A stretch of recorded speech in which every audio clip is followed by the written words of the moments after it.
Before we step into the quiet night of ancient Egypt, take a moment to let your mind drift toward the slow, eternal flow of the Nile. Imagine the warm desert air cooling beneath a canopy of shimmering stars, and the silver moon casting a soft glow across the water. Tonight, you are invited aboard the solar boat of Ra, the vessel that carries the sun god through the hidden realms between dusk and dawn. This is a journey few mortals ever witness, a passage through silence, mystery, and cosmic harmony. As we drift along the Nile in the company of a god, open your heart to the ancient whispers of the river, the rhythm of the oars, and the gentle hum of celestial magic. Now, let the night reveal its secrets. Welcome to a night with Ra's solar boat. Twilight over the ancient Nile. The sun hangs low over the desert horizon, a great sphere of molten gold that has ruled the sky since morning's first light. Now, at the day's end, it prepares to surrender its dominion, to yield the heavens to the cool embrace of night. The Nile stretches wide and timeless before it, ancient waters that have witnessed the rise and fall of dynasties, that have carried the prayers of countless generations, that flow eternal through the land of pharaohs and gods. Along the riverbank, palm trees stand sentinel against the darkening sky, their fronds rustling in the evening breeze that rises as the desert begins to cool. The air, which has been heavy with heat throughout the long day, now grows gentle, carrying with it the scent of lotus flowers and papyrus reeds, of wet earth and the mysterious perfumes that seem to belong to this river alone, to this land where history runs as deep as the Nile runs wide. The waters themselves are transforming with the fading light. What was bright and almost blinding at midday now takes on softer tones, amber and copper, rose gold and burnished bronze. The surface ripples gently, catching the sun's farewell rays and scattering them in patterns that seem almost deliberate, as if the river itself is performing some ancient ritual of transition, marking the passage from day to night with liquid choreography that has played out since the world was young. Birds return to their roosts in the papyrus marshes, their calls echoing across the water, the harsh cry of ibis, the softer cooing of doves, the distinctive call of the hoopoe that the ancients considered sacred. They settle into silence gradually, their daytime conversations giving way to the quieter sounds of evening, the gentle lapping of water against the muddy banks, the whisper of wind through reed beds, the distant splash of fish rising to feed in the twilight hour. The western sky blazes with color as the sun touches the horizon. Bands of deep orange and brilliant red stretch across the heavens, layered with streaks of purple and the first hints of the deep blue that will soon claim the entire dome of sky. It is the kind of sunset that stops hearts, that makes even the most pragmatic observer pause to witness, that reminds all who see it that beauty exists in this world, that the ordinary can become extraordinary when light and atmosphere conspire in their nightly miracle. On the eastern bank of the river, the land rises gently toward the desert, toward the vast expanse of sand that stretches beyond sight, beyond knowing. There, in the distance, the pyramids catch the last light, their limestone faces glowing as if lit from within, as if they are not merely stone structures built by human hands but something more, markers between worlds, anchors holding earth and sky in proper relation, monuments that serve purposes beyond what even their builders fully understood. A young traveler stands at the river's edge, feet bare in the cool mud, eyes fixed on the setting sun. They have come to this place drawn by something they could not name, called by a whisper that spoke not to ears but to the soul, summoned by the certain knowledge that tonight, something extraordinary awaits. They do not know what form this something will take, cannot predict what wonders the night might hold, but they trust the calling, accept the invitation extended by forces older and wiser than human understanding. The sun sinks lower, half disappeared now beyond the western desert, the land of the dead where the ancients believed all souls must journey. The light softens further, becomes almost liquid, pouring across the landscape like honey, like gold melted by divine fire and spread across earth and water with a generous hand that asks nothing in return, that gives simply because giving is its nature. Shadows lengthen along the riverbank, stretching from palm trees and reeds, from rocks and the small mud brick shrines that shoreline, places where the common people leave offerings to the river gods, to the spirits that inhabit the water, to the forces that control the annual flood upon which all life in this land depends. The traveler has left their own offering earlier, a small lotus blossom, blue as the sky at zenith, placed carefully on a flat stone with a whispered prayer whose words came unbidden, rising from some deep place where memory and instinct merge.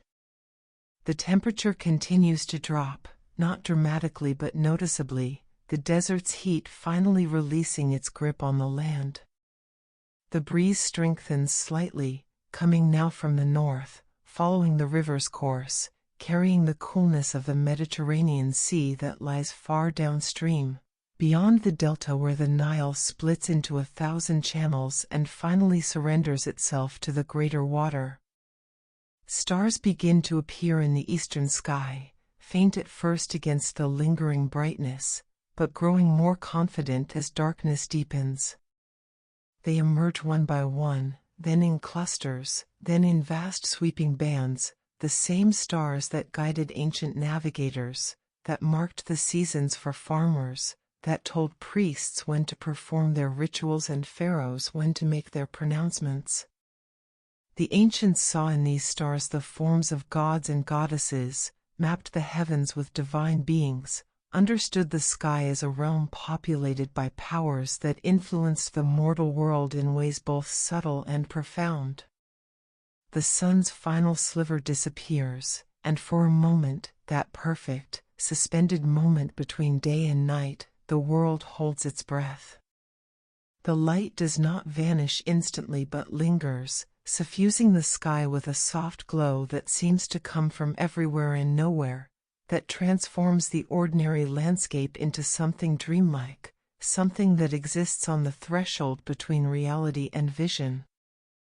And in that moment, the traveler sees it, a glow on the water, far out near the center of the river's broad expanse. At first, it seems like a trick of the fading light, a reflection of the sunset's afterglow caught in a particular eddy or current.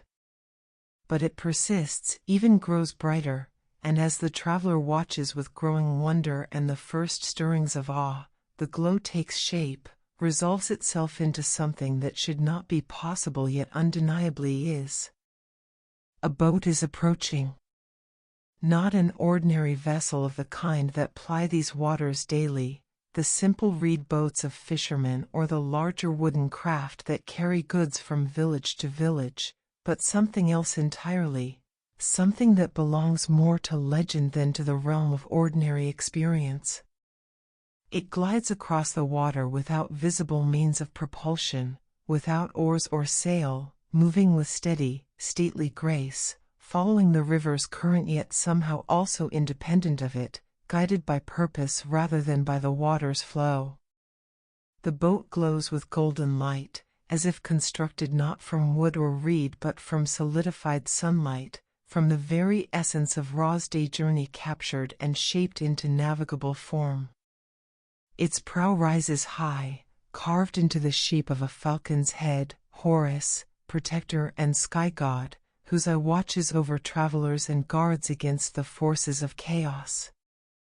The stern curves upward as well, balanced and beautiful, decorated with symbols that even at this distance the traveler recognizes, ankhs and jed pillars, solar discs and sacred eyes, all rendered in luminous detail that seems to emit rather than merely reflect light. The solar boat of Ra is coming, gliding across the twilit Nile toward the waiting shore, toward the traveler who stands transfixed, whose heart beats faster with mingled excitement and reverence, whose breath comes shallow with the realization that the summons they felt, the calling they answered, was not imagination or wishful thinking but truth, reality, the actual invitation to join the sun god on his nightly journey through the realm of darkness and mystery. The river flows on, eternal and patient, bearing its divine cargo toward the threshold between worlds, toward the moment when mortal and immortal will meet, when the ordinary realm will open to admit the sacred, when one who dwells in time will step aboard a vessel that travels through spaces where time operates by different rules, where past and future merge into an eternal present, where the journey matters more than the destination because the journey itself is the gift, the blessing, the transformation that awaits all who are brave enough to accept when the gods extend their invitation. The twilight deepens. The stars multiply overhead. And the solar boat approaches the shore, bringing with it the promise of wonders beyond imagining, of truths beyond ordinary knowing, of a night that will be remembered not as a sequence of hours but as a single, perfect experience of the sacred made manifest in the ancient world where gods still walk and magic still lives in the hearts of those willing to believe. The arrival of the solar boat. As the glowing vessel draws nearer, details that were indistinct from a distance begin to resolve themselves with crystalline clarity. The boat is larger than the traveler first imagined, not massive like the great barges that carry stone from the quarries, but substantial, perhaps 30 cubits in length, with a beam wide enough to provide stable passage even through turbulent waters, though the Nile here flows smooth and placid in the gathering night. The hull curves with elegant lines that suggest not just practical craftsmanship but artistry of the highest order, each sweep and angle calculated not merely for function but for beauty, for harmony with cosmic principles that govern all things in their proper proportions. The wood, if it is wood, for in the golden glow it appears almost translucent, almost as if fashioned from some substance that exists between solid matter and pure light, is carved with hieroglyphs and sacred images that seem to move in the flickering radiance, telling stories, conveying prayers, mapping the journey that this vessel makes each night through realms both physical and spiritual.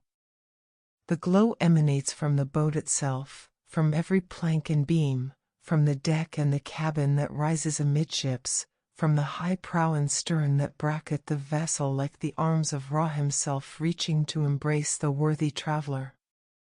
It is not the harsh brightness of midday sun but something softer, warmer, more golden, the light of late afternoon honey, of ripe wheat fields, of desert sand when the sun sits just above the horizon and transforms the landscape into something that seems made of precious metal rather than common earth. As the boat approaches the shore, the traveler can see that it rides higher in the water than any ordinary craft would, drawing so little draft that it seems to float on the surface rather than in it, as if the laws that govern mundane vessels do not fully apply to this sacred conveyance. No wake spreads behind it, no disturbance mars the river's smooth face where the hull passes through.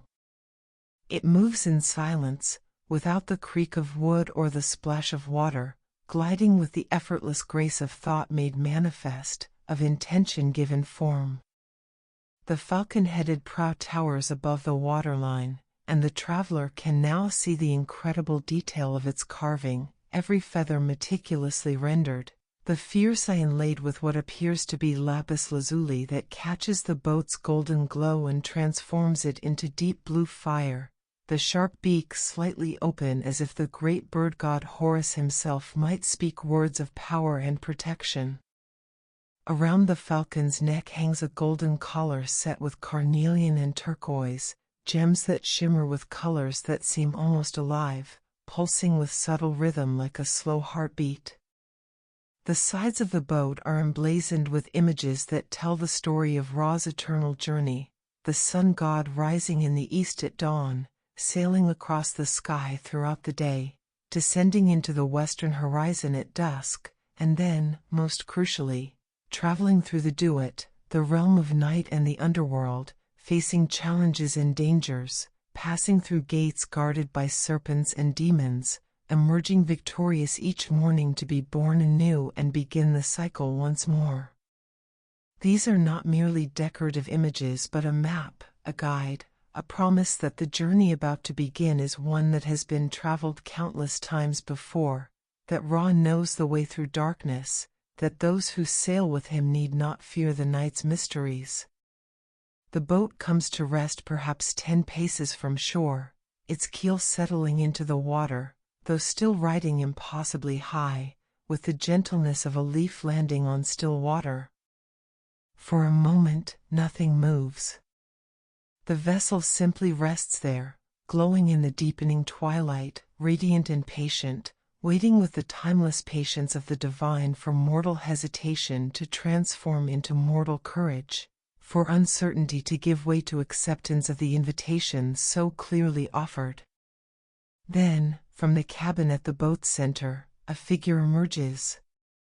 He is tall, not towering, not gigantic in the way that gods are sometimes depicted in temple carvings, but tall with a bearing that speaks of authority so absolute that physical size becomes irrelevant. He wears the traditional shendit kilt of white linen so fine it seems woven from moonlight rather than ordinary thread, and across his broad shoulders drapes a collar of gold worked with such skill that each link appears to contain trapped sunlight, radiating warmth visible even at this distance. Upon his head sits the solar disk, not a mere crown or headdress, but the disk itself, the very essence of the sun contained and controlled, scaled to rest upon divine brows without consuming them. It glows with the same golden radiance as the boat, pulsing gently with inner fire, and from it rise the twin cobras of Upper and Lower Egypt, the uraeus that marks him as lord of all the land, protector of both the black earth of the Nile Valley and the red earth of the surrounding desert. His face is noble, ageless in the way that gods are ageless, not young, for he carries the wisdom of eons, yet not old, for age implies decay and Ra is eternal, constantly renewed through his nightly death and daily rebirth. His eyes are dark and deep, holding within them something of the falcon's fierce clarity, something of the lion's steady power, something entirely his own, the gaze of one who has witnessed all of human history from the dawn of consciousness, who knows every secret the daylight has ever revealed, who understands the hearts of mortals because he has illuminated those hearts since the first humans lifted their faces to the sky and recognized in the sun's light a power worthy of worship. Ra, for this can be no other, raises his hand in a gesture of greeting, and when he speaks, his voice carries across the water clear and warm, like sunlight made audible, like the sound the sky might make if it could sing. "Welcome, traveler," he says, and though he speaks the ancient tongue, the language of the Old Kingdom when the pyramids were young, somehow the traveler understands perfectly, as if meaning flows directly from God to mortal without requiring the mediation of words. You have answered the summons. You have come to the river at the appointed hour. You have made yourself ready for the journey that awaits. He gestures toward the boat, encompassing it with a sweep of his arm that makes the golden light flare briefly brighter, illuminating the entire vessel from stem to stern, revealing details previously hidden in shadow, more carvings, more sacred symbols, more evidence of the divine craftsmanship that has gone into creating this vessel that serves as Ra's nightly conveyance through the realm of darkness. The solar boat awaits, Ra continues, his tone neither commanding nor pleading but simply stating fact, offering truth without embellishment or persuasion. Tonight, as on every night since the world began, I sail through the hours of darkness, traveling the hidden rivers that flow beneath and beyond the world you know.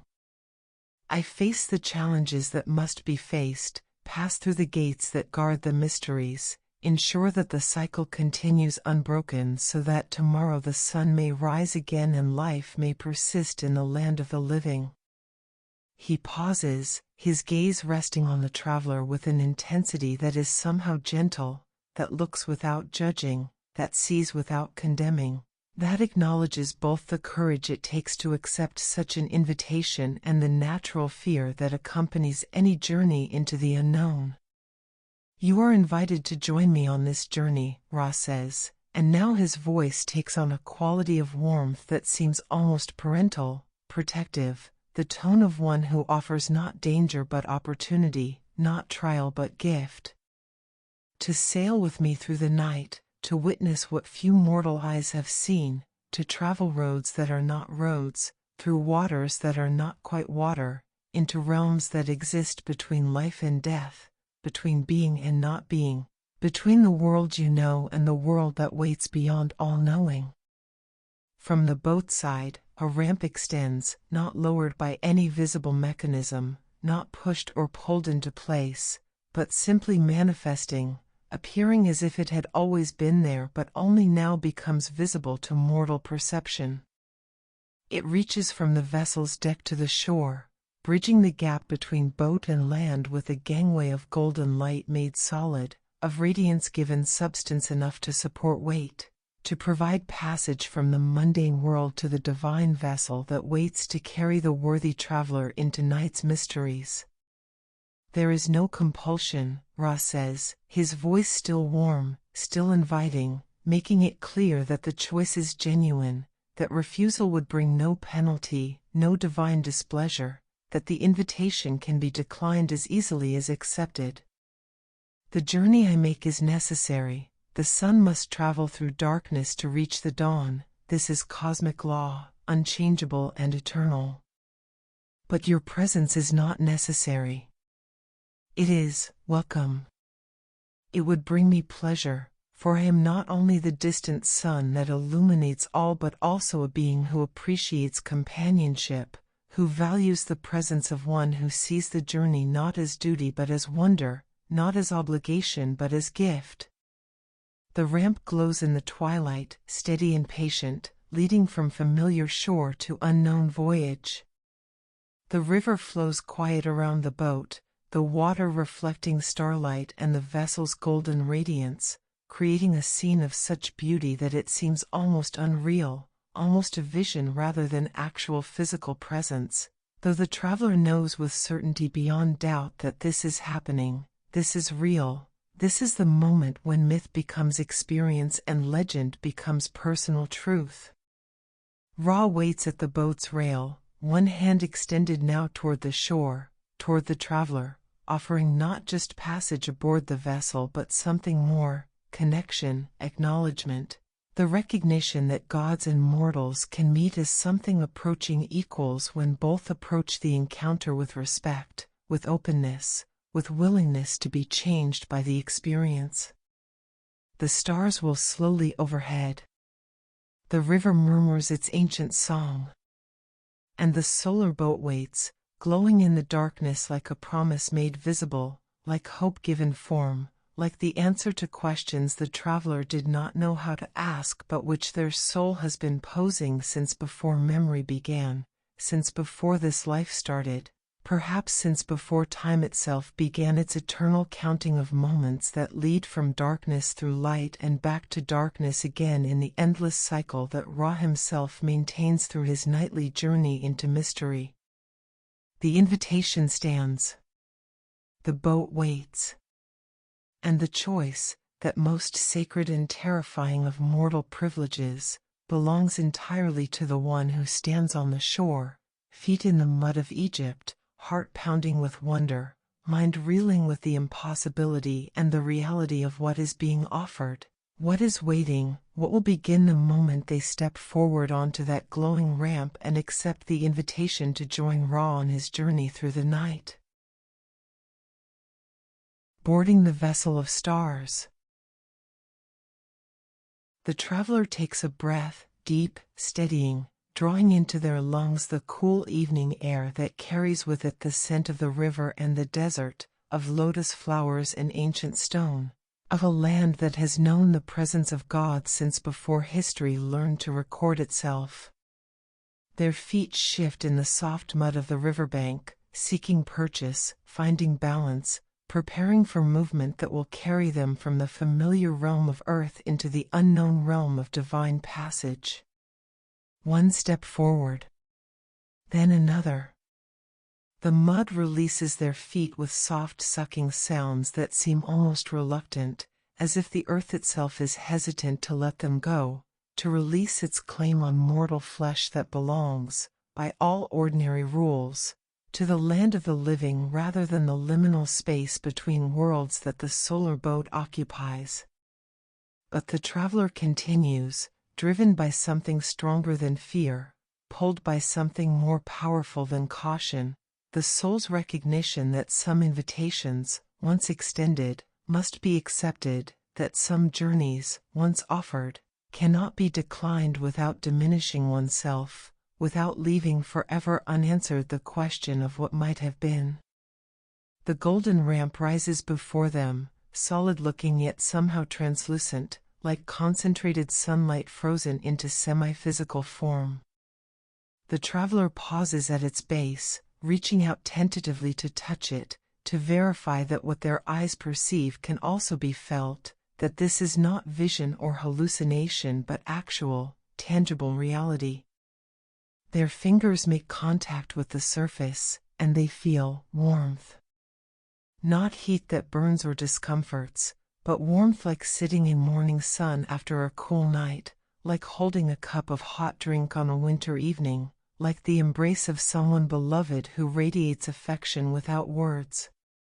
The ramp holds firm beneath their touch, solid as any wooden plank, yet humming faintly with energy that seems to flow through it like blood through veins, like sap through living wood, like power through channels designed specifically to carry divine force from one realm to another.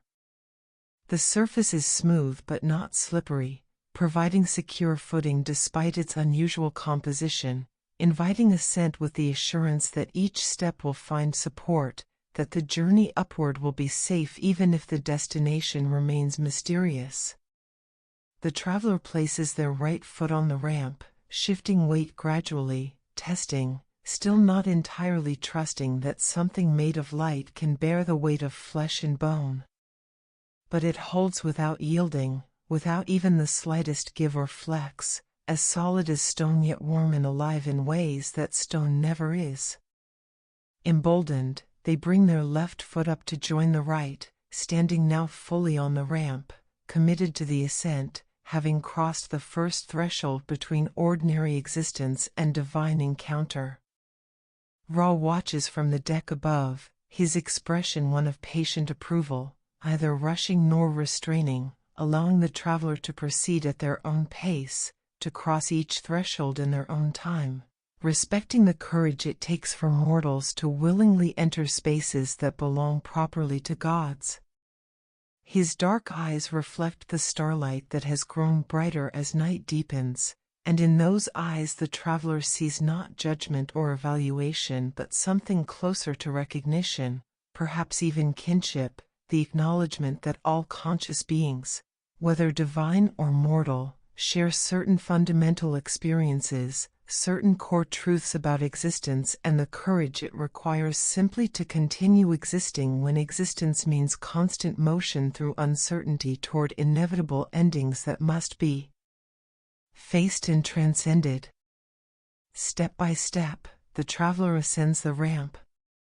Each footfall creates a soft sound, not quite footsteps on wood, not quite the ring of feet on metal, but something between, a resonance that seems to travel not just through the material of the ramp but through space itself, announcing to whatever forces govern these threshold spaces that a mortal approaches, that permission has been granted, that passage is sanctioned by the highest authority and therefore must not be impeded by whatever guardians or barriers might otherwise prevent such crossing.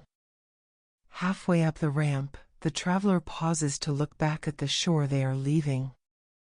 The riverbank seems already distant, though only a few paces separate boat from land, distant not in physical space but in some other dimension, some quality of existence that has nothing to do with measurable distance and everything to do with the fundamental nature of the realms being traversed.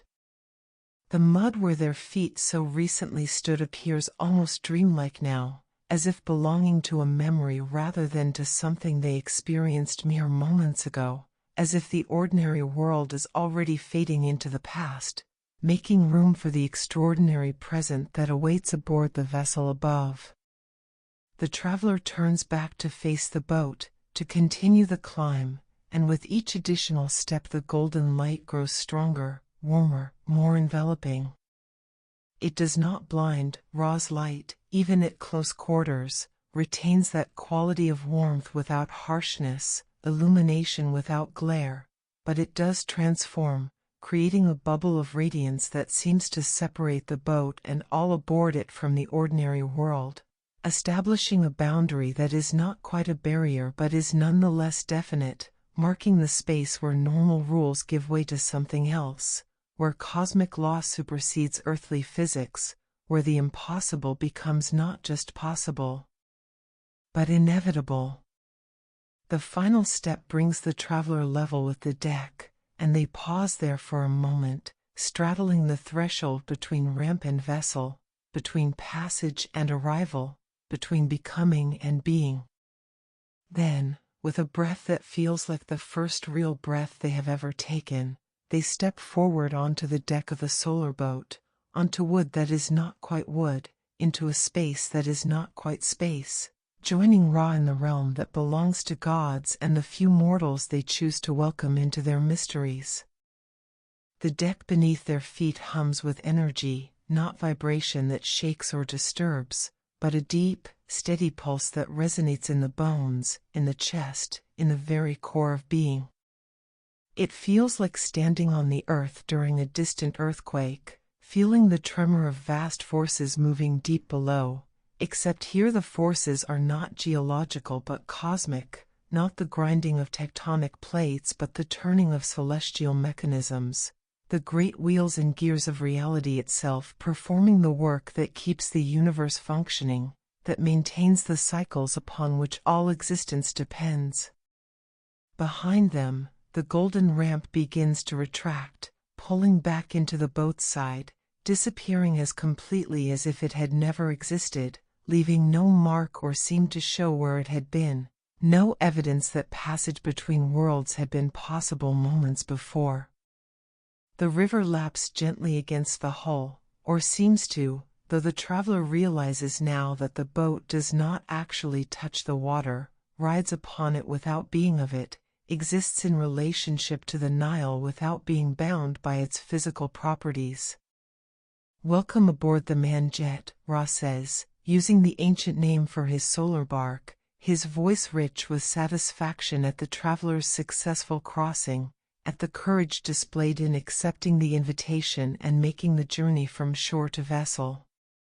You stand now in a space that is neither fully of the physical world nor fully of the spiritual realm, but exists between, serving as the conveyance through which I travel from one state to another, from life to death and back to life again, from day through night to day once more.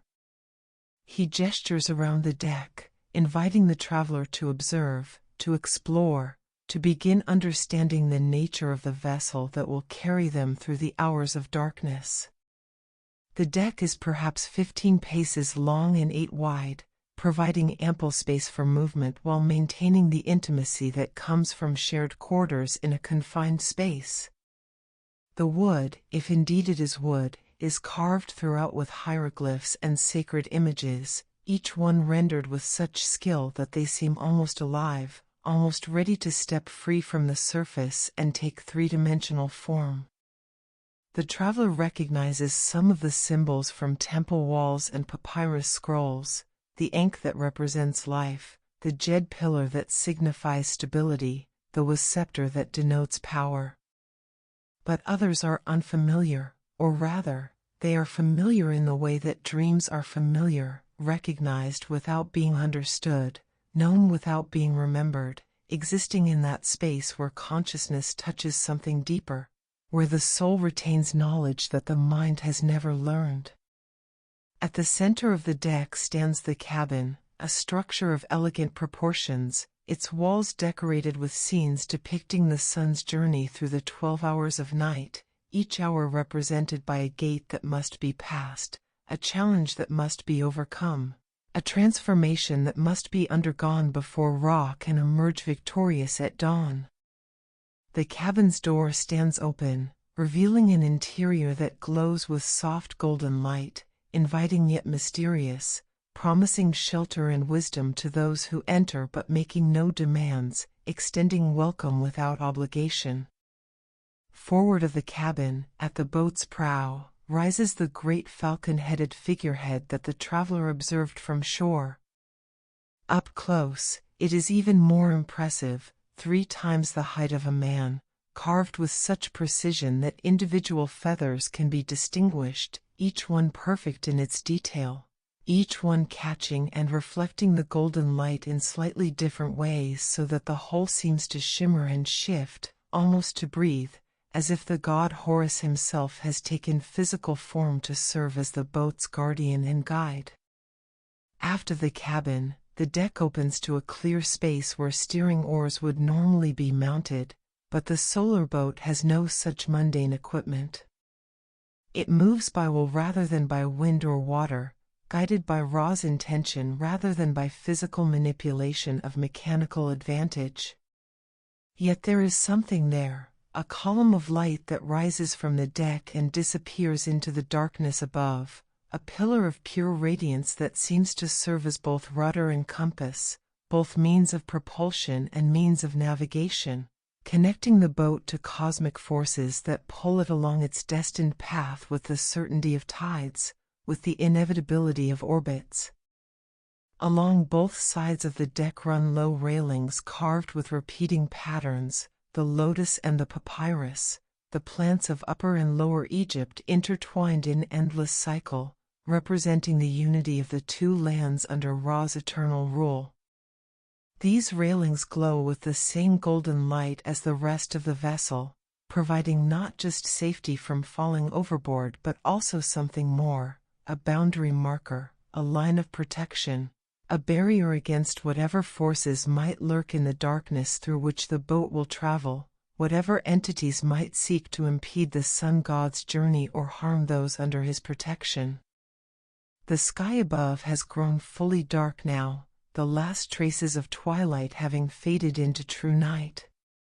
Stars blaze with a brilliance rarely seen in the mortal world, undimmed by earthly lights or atmospheric haze, burning with the cold fire of distant suns, mapping the heavens with points of light that the ancients saw as gods and goddesses, as the souls of the blessed dead, as markers pointing toward truths that can only be perceived when ordinary vision gives way to seeing of a different kind. And among these stars, the traveler now notices something they had not seen before, additional lights that are not quite stars, that move with slow but perceptible motion, that seem closer and more purposeful than the fixed lights of the celestial sphere. These, Ra explains with a gesture toward the heavens, are other divine vessels, other boats making their own journeys through the night sky, carrying other gods on their own essential missions, performing the work that keeps the cosmos functioning, that maintains the delicate balance between order and chaos upon which all existence depends. We are not alone in the night, Ra says, his voice carrying a note of companionship, of solidarity with his divine peers who perform their own roles in the great cosmic drama. The sky is filled with travelers, gods and spirits, souls of the righteous dead, even some mortals who, like you, have been granted passage into the realms that lie beyond ordinary perception. We move together yet separate, each following our own path yet all contributing to the same purpose, all serving the same ultimate goal, the continuation of existence, the persistence of creation, the victory of light over darkness not once but eternally, night after night, world without end. The deck beneath their feet pulses once, strongly, a surge of energy that travels from bow to stern, and the traveler feels the boat begin to move, pulling away from the shore without any visible cause, without the application of oars or the unfurling of sails, simply responding to Ra's will, to the cosmic necessity that demands his journey continue, that requires him to traverse the hours of darkness so that morning may arrive on schedule, so that the world may persist in its ordained patterns, so that life may continue its eternal dance between being and becoming. The solar boat glides across the Nile's dark surface, leaving no wake, making no sound beyond the deep hum that emanates from its hull, heading toward the western horizon where the sun disappeared, toward the gates that guard the entrance to the Duat, toward the beginning of the journey through night's mysteries that will test even a god's strength and require all his accumulated wisdom to complete successfully. And the traveler, standing on the deck of the man-jet with stars blazing overhead and the golden light of divinity surrounding them, feels their heart swell with emotions too complex for naming, wonder and gratitude, excitement and peace, courage and humility all blending into a single overwhelming recognition that they are exactly where they are meant to be, doing exactly what they are meant to do, participating in something so ancient and so essential that to be part of it, even for a single night, is a gift beyond all measuring, a blessing beyond all deserving. A moment that will echo through the rest of their existence as the time when they sailed with gods and walked between worlds and discovered that the boundary between myth and reality is far thinner than the waking world believes. Ra's peaceful presence. As the boat glides deeper into the night, moving with steady purpose across waters that grow increasingly mysterious with each passing moment, Ra approaches the traveler with the casual grace of one completely at ease in his element. He moves without apparent effort, his feet barely seeming to touch the deck, yet his presence is utterly grounded, radiating the kind of stability that comes from being eternal, from existing as a constant in a universe of variables, from serving as the axis around which all other things revolve. Up close, the sun god is even more impressive than he appeared from the shore, yet also more approachable, more human in ways that defy easy explanation. His face, while noble and bearing the unmistakable marks of divinity, also shows something that might be kindness, that suggests compassion born not from obligation but from genuine understanding of what it means to struggle, to doubt, to fear, to need reassurance in the face of darkness. You are wondering, Ra says, and it is not a question but a gentle statement of fact, delivered without judgment or mockery, simply an acknowledgement of the traveler's state of mind, what dangers we will face this night. What horrors lurk in the Duat? What trials await? What price must be paid for this journey through the realm of the dead? He pauses, allowing the words to settle, giving the traveler space to acknowledge the fears that have indeed been stirring beneath the surface wonder, the natural anxieties that arise when mortal flesh contemplates passage through territories that belong properly to the deceased and the divine. It is true, Ra continues, moving to the railing and gazing out across the dark water, that my nightly journey is not without its challenges. There are serpents in the deep places, Apep the Chaos-bringer chief among them, who seek to prevent my passage, to swallow the sun and plunge the world into eternal darkness. There are demons at the gates who question my right to pass. There are trials that must be faced, battles that must be fought, obstacles that must be overcome before dawn can arrive and the cycle can continue. The traveler's heart quickens at these words, fear beginning to assert itself more strongly, but then Ra turns back to face them, and his expression is so utterly peaceful, so completely devoid of worry or anxiety, that the fear begins to dissolve before it can fully form.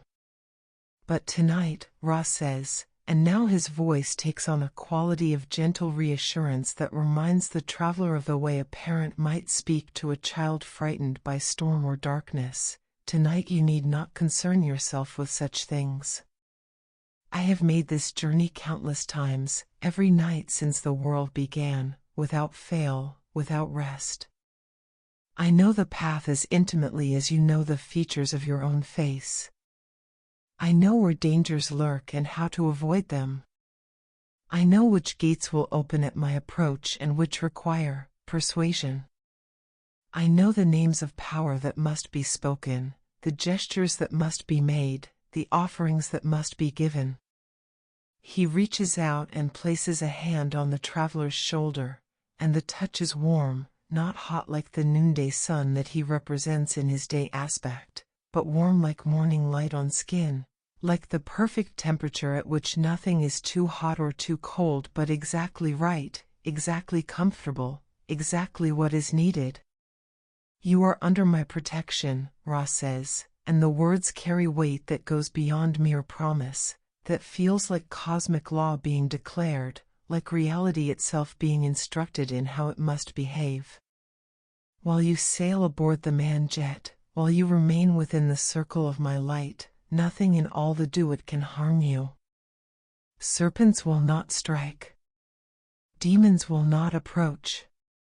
The guardians of the gates will recognize you as my guest and grant you passage as readily as they grant it to me.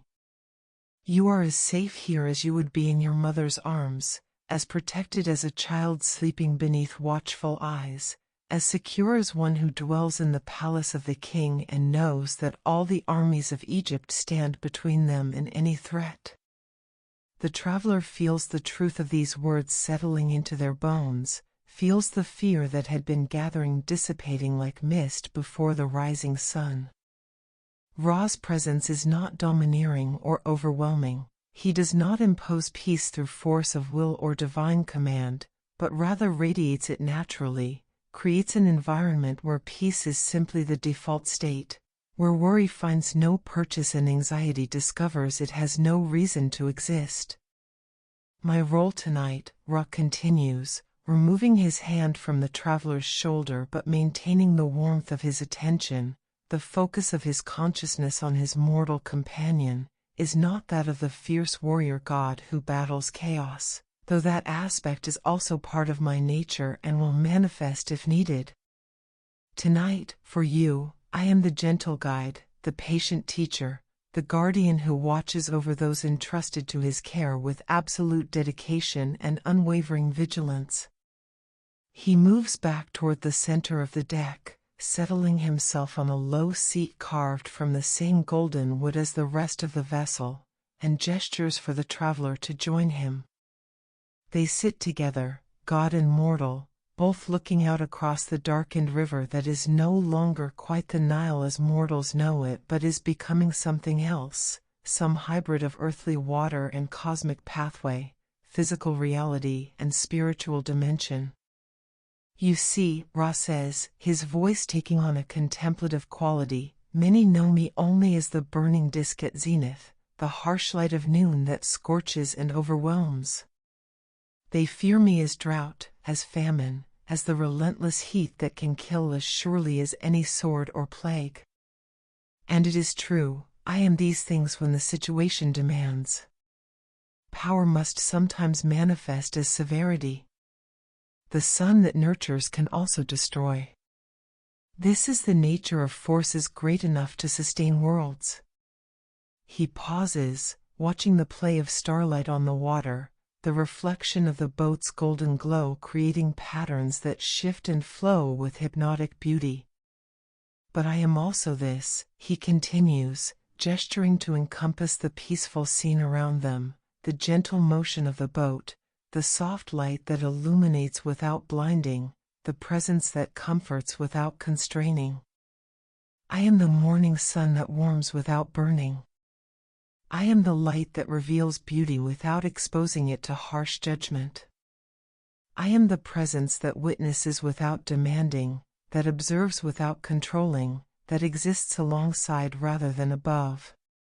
A bird calls somewhere in the darkness, not a day bird but one of the night creatures, perhaps an owl or nightjar, and Ra tilts his head to listen, a smile touching his lips at the sound. Even in the realm of darkness through which he passes, life persists, consciousness continues, and he honors it with his attention. The journey we make tonight, he says, returning his attention to the traveler, is not one that requires your effort or your struggle. You are not here to fight battles or overcome obstacles.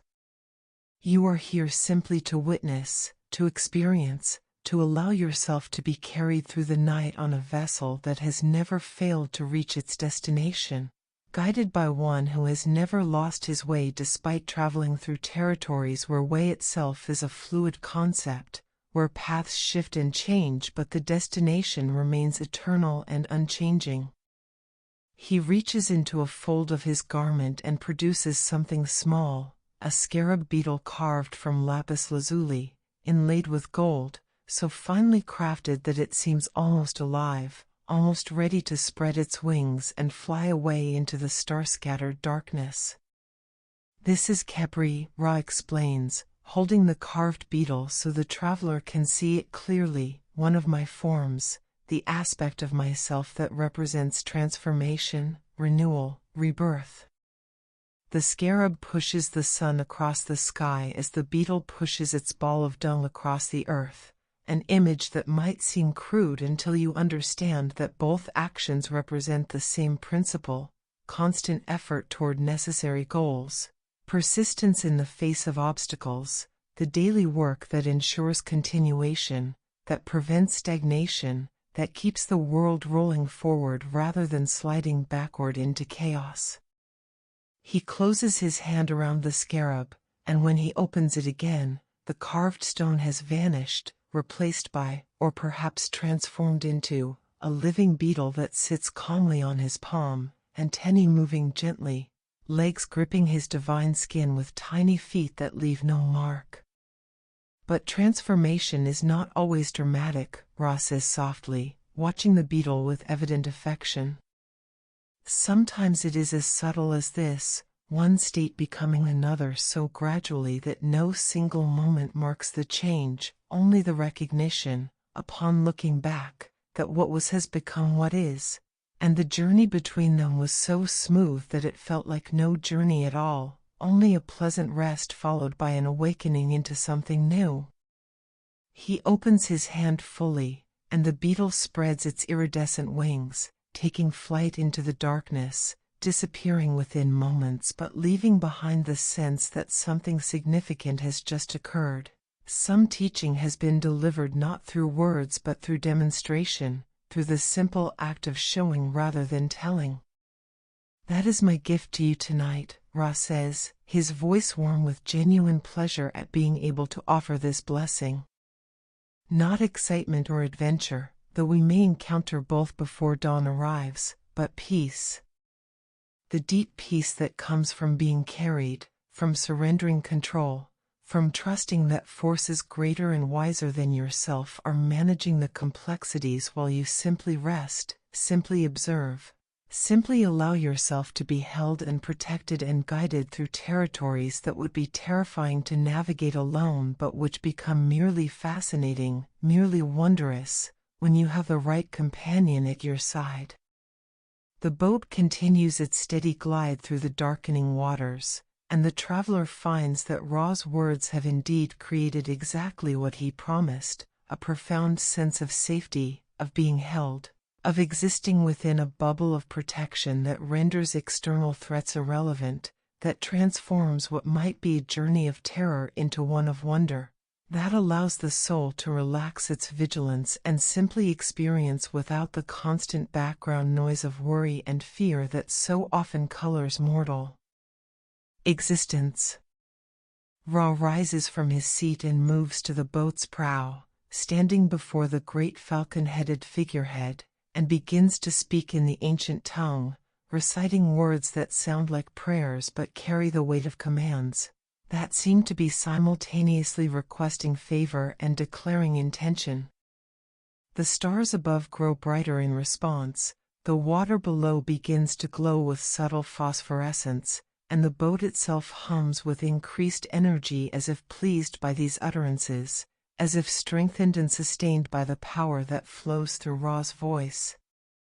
And the traveler, sitting on the deck of the solar boat with the night deepening around them and a god singing ancient songs to the cosmos itself, feels a peace so complete, so total, so absolute that it seems almost impossible that worry or fear could exist anywhere in the universe, let alone in this sacred space where divinity and mortality have met and found, to their mutual surprise and delight, that they can indeed share a journey, can indeed exist comfortably side by side, can indeed discover in each other's presence something valuable, something meaningful, something that enriches both the eternal and the temporary, the infinite and the finite, the light and those who walk briefly through that light before returning to the darkness from which all things emerge and to which all things must eventually return.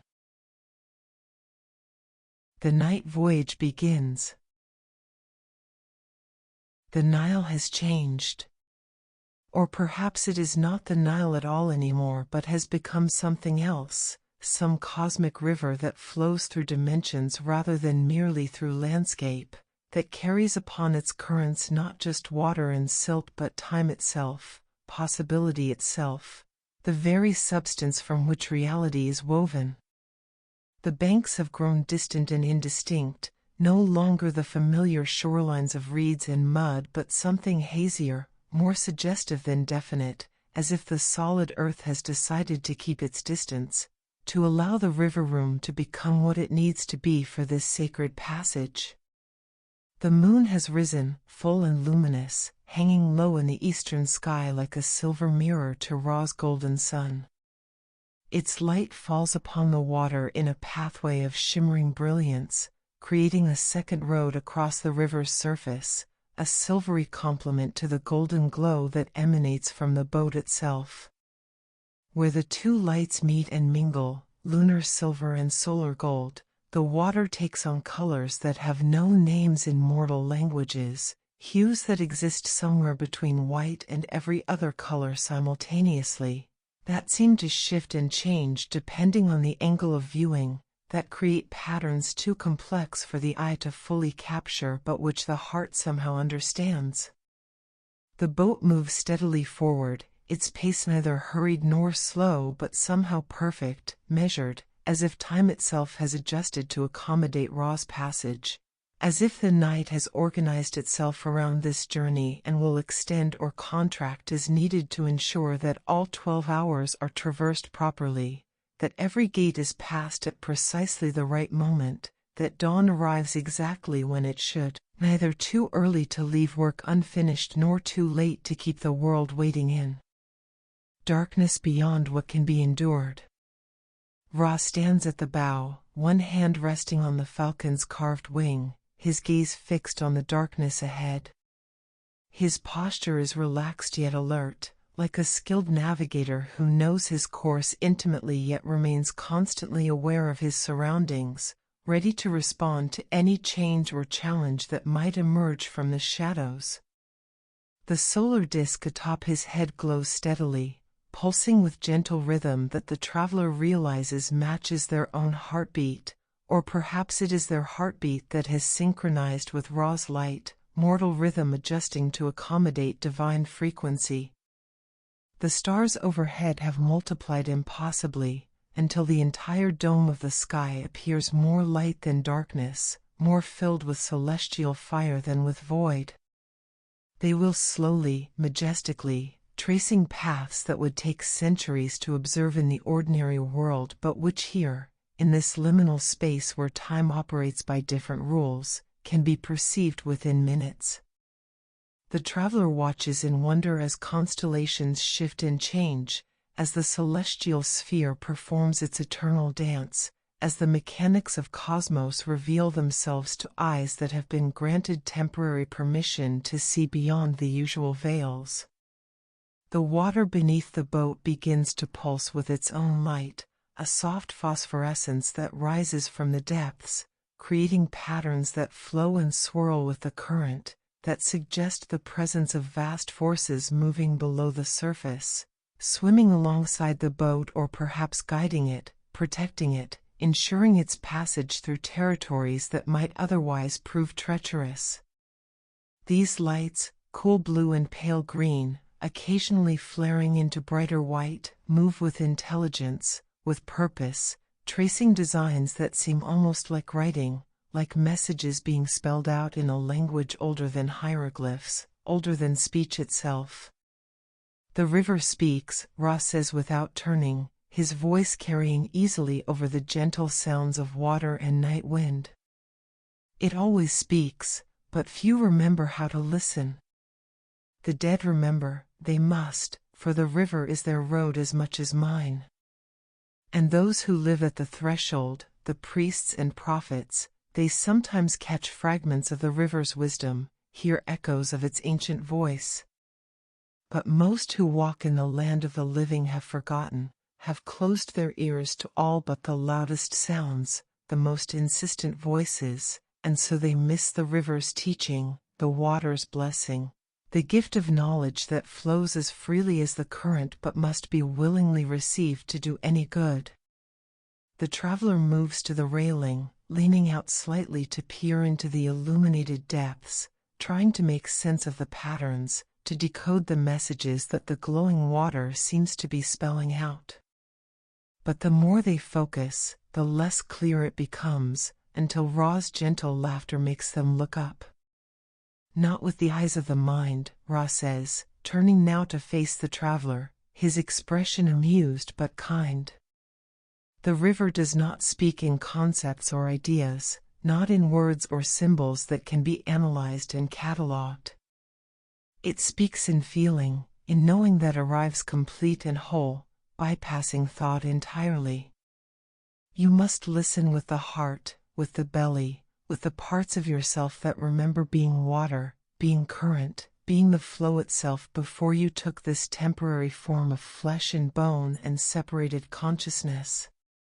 The traveler relaxes their focus, stops trying to understand, and simply allows the patterns to wash over them, to enter through the eyes without being captured by thought, to flow through consciousness without leaving sediment of analysis or interpretation. And gradually, something begins to happen, not understanding exactly, but a kind of resonance, a feeling that information is being transferred, that wisdom is flowing from river to recipient through channels that ordinarily remain closed, that truths are being planted like seeds that will germinate later, in their own time, when conditions are right for their growth. The boat rounds a bend, though the river had appeared perfectly straight moments before, and suddenly the character of the journey changes. The water grows calmer, almost glassy, reflecting the sky above with such perfection that the boat seems to be floating between two heavens, suspended in a space where up and down lose their meaning, where the only solid reference is the vessel itself and the two beings, mortal and divine, who share its deck.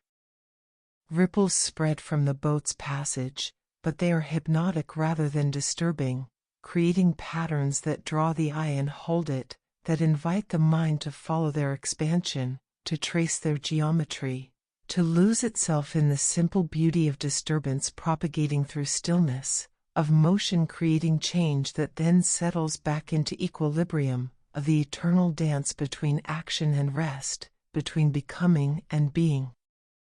Watch the ripples, Ra suggests, his voice taking on a quality that is almost hypnotic, that seems to merge with the sound of the water and the soft hum of the boat's cosmic engines. See how they spread, perfect circles at first, expanding outward in all directions equally, carrying with them the memory of the disturbance that created them. But then they encounter other ripples, other patterns, and they intersect, they overlap, they create new designs that neither set of ripples could produce alone. This is the nature of existence. Each action creates consequences that spread outward, touching other actions, other consequences, all of them weaving together to create the vast tapestry of reality, the complex pattern that we call fate or destiny, or simply the way things are. The traveler watches the ripples intersecting, creating interference patterns of extraordinary complexity, momentary designs of sublime beauty that exist for only an instant before dissolving back into the general flow, before being replaced by new patterns equally intricate, equally ephemeral. Your presence here tonight, Ra continues, creates ripples. Not just in the physical water, but in the waters of time, of possibility, of the subtle realms that underlie and pervade the world you perceive. You have made choices that brought you to the riverbank at sunset. Those choices created ripples. I extended an invitation. That created ripples. You accepted. More ripples. And now here we sail, you and I, creating together a pattern that has never existed before and will never exist again in quite this form, a unique moment in the eternal flow, a design that will spread outward from this night, intersecting with countless other patterns, changing them in ways too subtle to measure but nonetheless real, nonetheless significant. The boat glides on, and the traveler becomes aware that they have been moving for some time now, minutes or hours, impossible to say, and yet show no signs of fatigue, no desire for rest or sleep despite the lateness of the hour and the depth of night. The peace that Ra emanates, the protection his presence provides, seems to include sustenance of some kind, energy that flows from divine to mortal without depletion, maintaining alertness without strain, providing clarity without effort.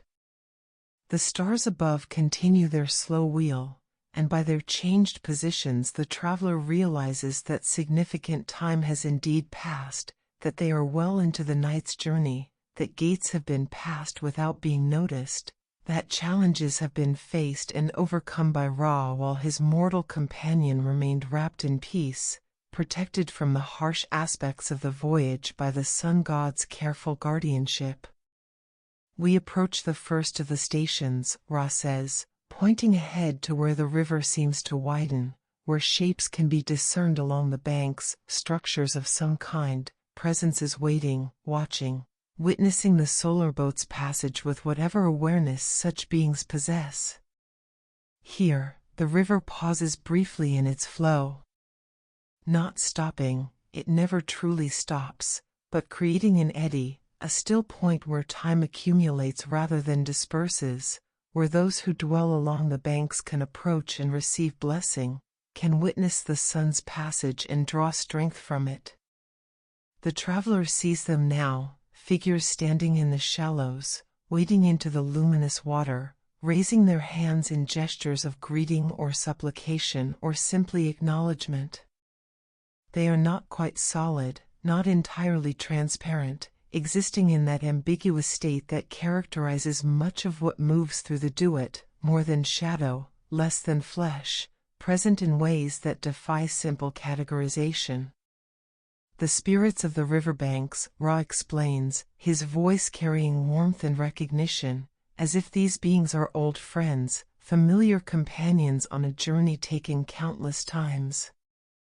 They wait here for my passing, draw life from the light I carry, find renewal in the certainty that the cycle continues, that the sun has not been swallowed by the chaos serpent, that morning will come and the world will persist. Their existence depends on my successful passage, yet they also support that passage, lending their strength, offering their blessings, creating through their collective will a current of support that carries me forward when the river's natural flow is not enough. The boat slows as it approaches these gathered spirits, not stopping but reducing its pace enough that clear observation becomes possible, that connection can be established, that the exchange of blessing can occur with proper dignity and attention. Ra raises his hand in salutation, and the gathered beings respond with sounds, not quite words, not quite music, but something that partakes of both, that creates harmonies in the air, that causes the water to glow more brightly for a moment, that charges the atmosphere with additional energy that the boat seems to absorb, to take into itself, to use as fuel for the remainder of the journey. And the traveler, standing beside Ra on the deck of the solar boat, watching the spirits of the riverbanks offer their blessing and receive blessing in return, feels the rhythm of the voyage settling into their bones, feels the peace deepening beyond what they thought was already the deepest possible peace, feels themselves becoming part of the journey in ways that transcend mere physical presence, becoming woven into the pattern that Ra described, becoming one of the ripples that spreads outward from this night, this moment, this extraordinary intersection of the human and the divine on the eternal river that flows through all worlds, all times, all dimensions where consciousness can exist and witness and participate in the great mystery that underlies and sustains everything that is. The spirits of the riverbanks. As the solar boat glides through the widening of the river, the spirits along the banks become more distinct, more present, stepping forward from whatever realm they ordinarily inhabit into clearer visibility, into stronger manifestation. They are many and varied, some appearing almost human in form, others taking shapes that belong to the symbolic language of Egypt, beings with the heads of jackals or ibises, crocodiles or cats, creatures that blend animal and human in ways that honor both, that suggest powers and attributes through the very structure of their forms. One spirit in particular draws the traveler's attention, a tall figure standing at the water's edge, draped in robes that seem woven from river mist itself, constantly shifting and reforming, never quite solid, never entirely transparent. The face is kind, though the features are hard to fix in memory, changing subtly each time the traveler looks away and back again, as if this being exists in multiple states simultaneously, showing different aspects of itself depending on the angle of viewing, the quality of attention brought to the observation. That is Happy, Ra says, noticing the direction of the traveler's gaze.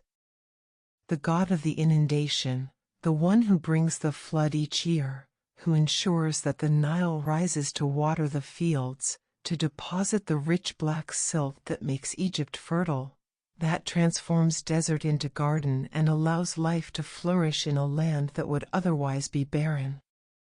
He waits here to receive my blessing, for without the sun's heat to melt the distant snows and swell the river's source, without my light to evaporate water from sea and lake so that it may return as rain, the flood would fail and Egypt would become a place of hunger and death. As the boat draws level with Happy, the spirit bows deeply, arms crossed over chest in a gesture of profound respect. Ra returns the bow with equal gravity, acknowledging the importance of this being's work, recognizing that even a god as powerful as the sun requires the cooperation of other forces, that the cosmos functions through partnership rather than domination, through mutual support rather than hierarchy imposed by force. Happy raises his hands, and from them flows water, but this is not ordinary river water.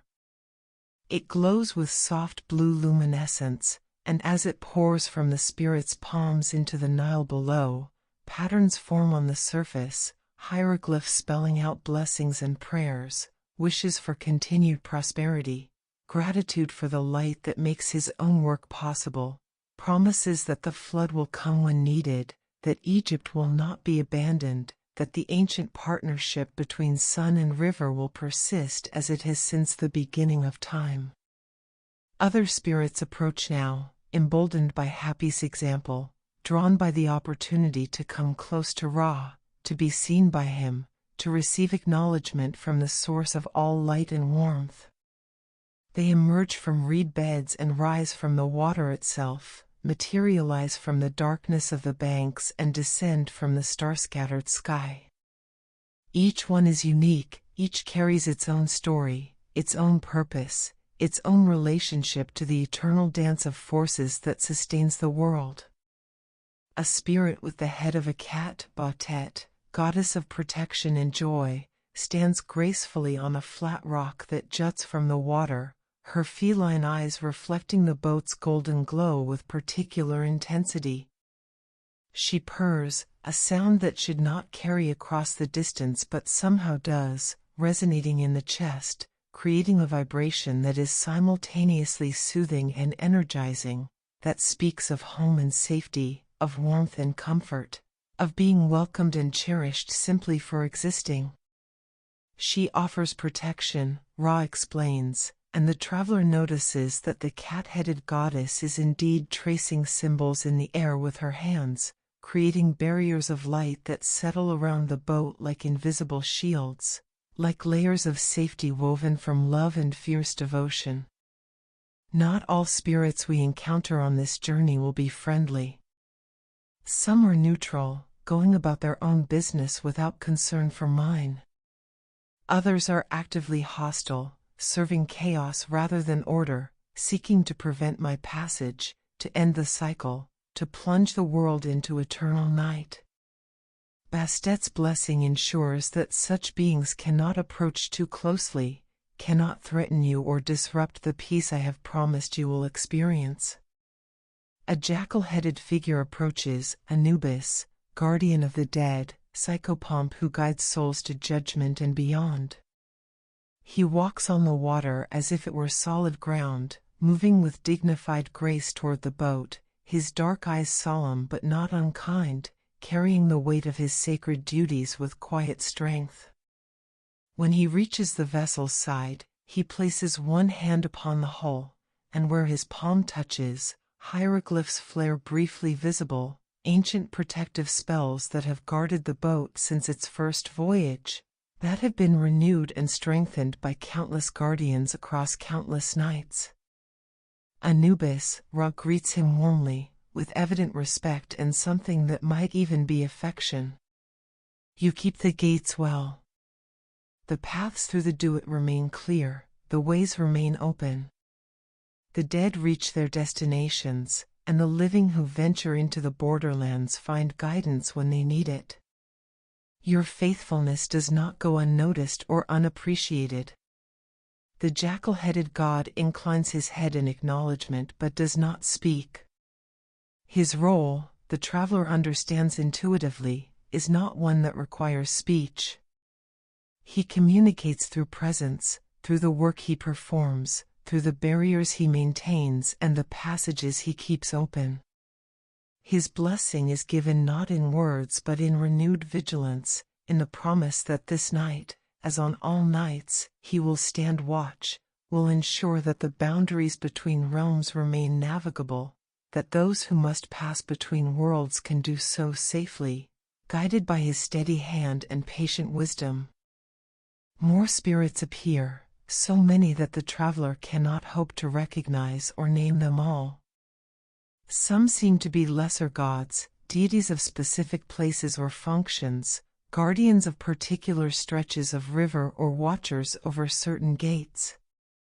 Others appear to be the spirits of the righteous dead, those who lived well and now serve Ra in his nightly journey, offering their support, lending their strength, creating through their collective presence a corridor of safety through which the solar boat can pass without impediment. One spirit, appearing as a beautiful woman crowned with the hieroglyph for her name, approaches with arms laden with lotus blossoms, white and blue and pink, their petals glowing with the same luminescence as the water from which they were gathered. She wades into the shallows and begins throwing the flowers toward the boat, not as missiles but as gifts, tossing them gently so they arc through the air and land on the deck, scattering across the golden wood in patterns that seem random but carry meaning for those who know how to read such signs. The Lady of the Lotus, Ra says, his voice carrying fondness. She brings blessing of renewal, of resurrection, of the promise that what appears to die is merely transforming, preparing for rebirth. The lotus closes at night and opens at dawn. It is my symbol, representing my own journey through darkness to light, my death each evening and resurrection each morning. She reminds me, and through me reminds all who witness, that endings are never final, that what descends will rise, that the cycle continues forever. The traveler kneels to gather some of the lotus blossoms, marveling at their beauty, at the way they glow even after being separated from the water, as if they carry within themselves a spark of divine fire, a piece of Ra's own light made tangible and perishable yet somehow still eternal. The petals are soft as silk, cool to the touch despite their glow, and their fragrance is intoxicating, sweet but not cloying, complex in ways that ordinary perfumes never achieve, carrying within their scent the essence of peace, of purity, of the sacred made manifest in the ordinary world. Keep them, Ra says when he notices the traveler's hesitation, their uncertainty about whether it is permitted to hold such gifts. They are given to you, not to me. I have no need of reminders about resurrection. I live it, I am it. But you, mortal one, you who must face your own eventual death with no certainty of what lies beyond, you can benefit from such symbols, from such assurances that the pattern you have witnessed tonight, death and rebirth, darkness and dawn, ending and new beginning, applies not just to the sun but to all conscious beings, that what you experience as individual existence is merely one phase in an eternal cycle, one wave in an infinite ocean, one breath in an eternal wind. The spirits along the banks begin to sing now, if singing is the right word for the sounds they make, the harmonies they create, the music that seems to emerge from the air itself as much as from any specific sources. The melody is wordless yet carries meaning, speaks to the soul without requiring language, conveys messages that bypass the mind and go straight to the heart. It is a song of encouragement, of support, of collective will focused on a single purpose, ensuring that Ra completes his journey, that the boat passes safely through all 12 hours of night, that dawn arrives on schedule and the world continues. The traveler feels the song entering through their skin, through their very being, vibrating in resonance with something deep inside that they had not known was there, some capacity for participating in the cosmic work, some ability to contribute to the maintenance of order, some part of themselves that can join with these spirits in supporting the sun's passage even if their contribution is minuscule, even if their part in the grand pattern is small enough as to be almost invisible, almost negligible, almost nothing, yet not nothing, not entirely insignificant, for Ra has said that all ripples matter, that all patterns contribute to the whole, that nothing in the cosmos is truly separate or isolated or without effect on everything else. The boat begins to move forward again, picking up speed gradually, the spirits falling behind as the journey continues, as the night deepens and the path ahead calls for attention to new challenges, new gates, new sections of the river that must be traversed before dawn can arrive. But the blessings remain. The traveler can feel them like a warm cloak draped around their shoulders, like invisible armor protecting vulnerable places, like a song still singing even after the singers have fallen silent, lingering in the air, in the water, in the very fabric of the night through which they travel. Ra returns to his position at the prow, resuming his vigilant stance, his attention focused forward while somehow also encompassing everything around the boat, above it, below it, aware of all potential threats and opportunities, all challenges and gifts, all the myriad elements that must be monitored and managed to ensure safe passage through the Duat. And the traveler, standing on the deck with lotus blossoms cradled in their arms, with the memory of spirit song still resonating in their chest, with blessings from gods and the dead wrapped around them like invisible gifts, feels more alive than they have ever felt, more present, more aware of the sacred nature of existence itself, more grateful for the simple fact of consciousness, of awareness, of being able to witness this journey, to participate in this night, to stand beside a God and learn through direct experience rather than through books or teachings what it means to be part of something larger, something eternal, something that will continue long after their individual existence has ended, but which they have, for this one perfect night, been permitted to join, to support, to celebrate through their presence and their attention and their willingness to accept the invitation when it was offered and step aboard the boat that carries the sun through darkness toward the inevitable, unstoppable, eternally recurring triumph of dawn. Through the gates of the Duat. The river narrows ahead, the banks drawing closer, and the traveler becomes aware of a change in the quality of darkness surrounding the boat. What had been the deep blue-black of ordinary night now takes on different tones, purple and indigo, shades that seem to exist beyond the visible spectrum, colors that the eye should not be able to perceive yet somehow does. As if the transition they are making is not just through space but through layers of reality itself, through veils that separate the world of the living from the world of the dead, the realm of matter from the realm of spirit. A structure materializes in the distance, at first just a darker shape against the darkness, then gradually resolving into greater definition, greater solidity. It spans the entire width of the river, forcing all traffic through a single passage, a gateway that cannot be circumvented or avoided. The structure rises high, its pillars carved with images that seem to move in the flickering light from the boat, its lintel bearing hieroglyphs that glow faintly with power of their own, independent of Ra's radiance. The first gate of the Duat, Ra announces, his voice carrying no anxiety or concern, only acknowledgement of a threshold reached, a boundary to be crossed. There are 12 in total, one for each hour of the night, each guarded, each requiring proper passage. But fear not, I know the words of power, the names that must be spoken, the gestures that must be made. These gates were not built to keep me out but to keep order within, to prevent the chaotic forces that dwell in the deep places from spilling out into the world of the living, to maintain the boundaries that allow both realms to exist in proper relationship.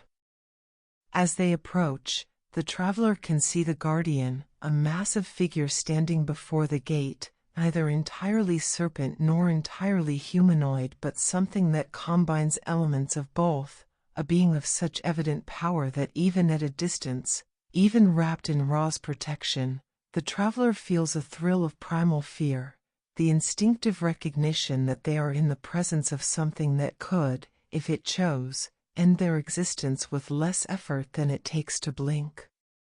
But Ra raises his hand in greeting, and his voice rings out across the water, speaking in the ancient tongue, pronouncing syllables that seem to reshape reality as they are uttered, words that carry such weight that the very air trembles with their passage.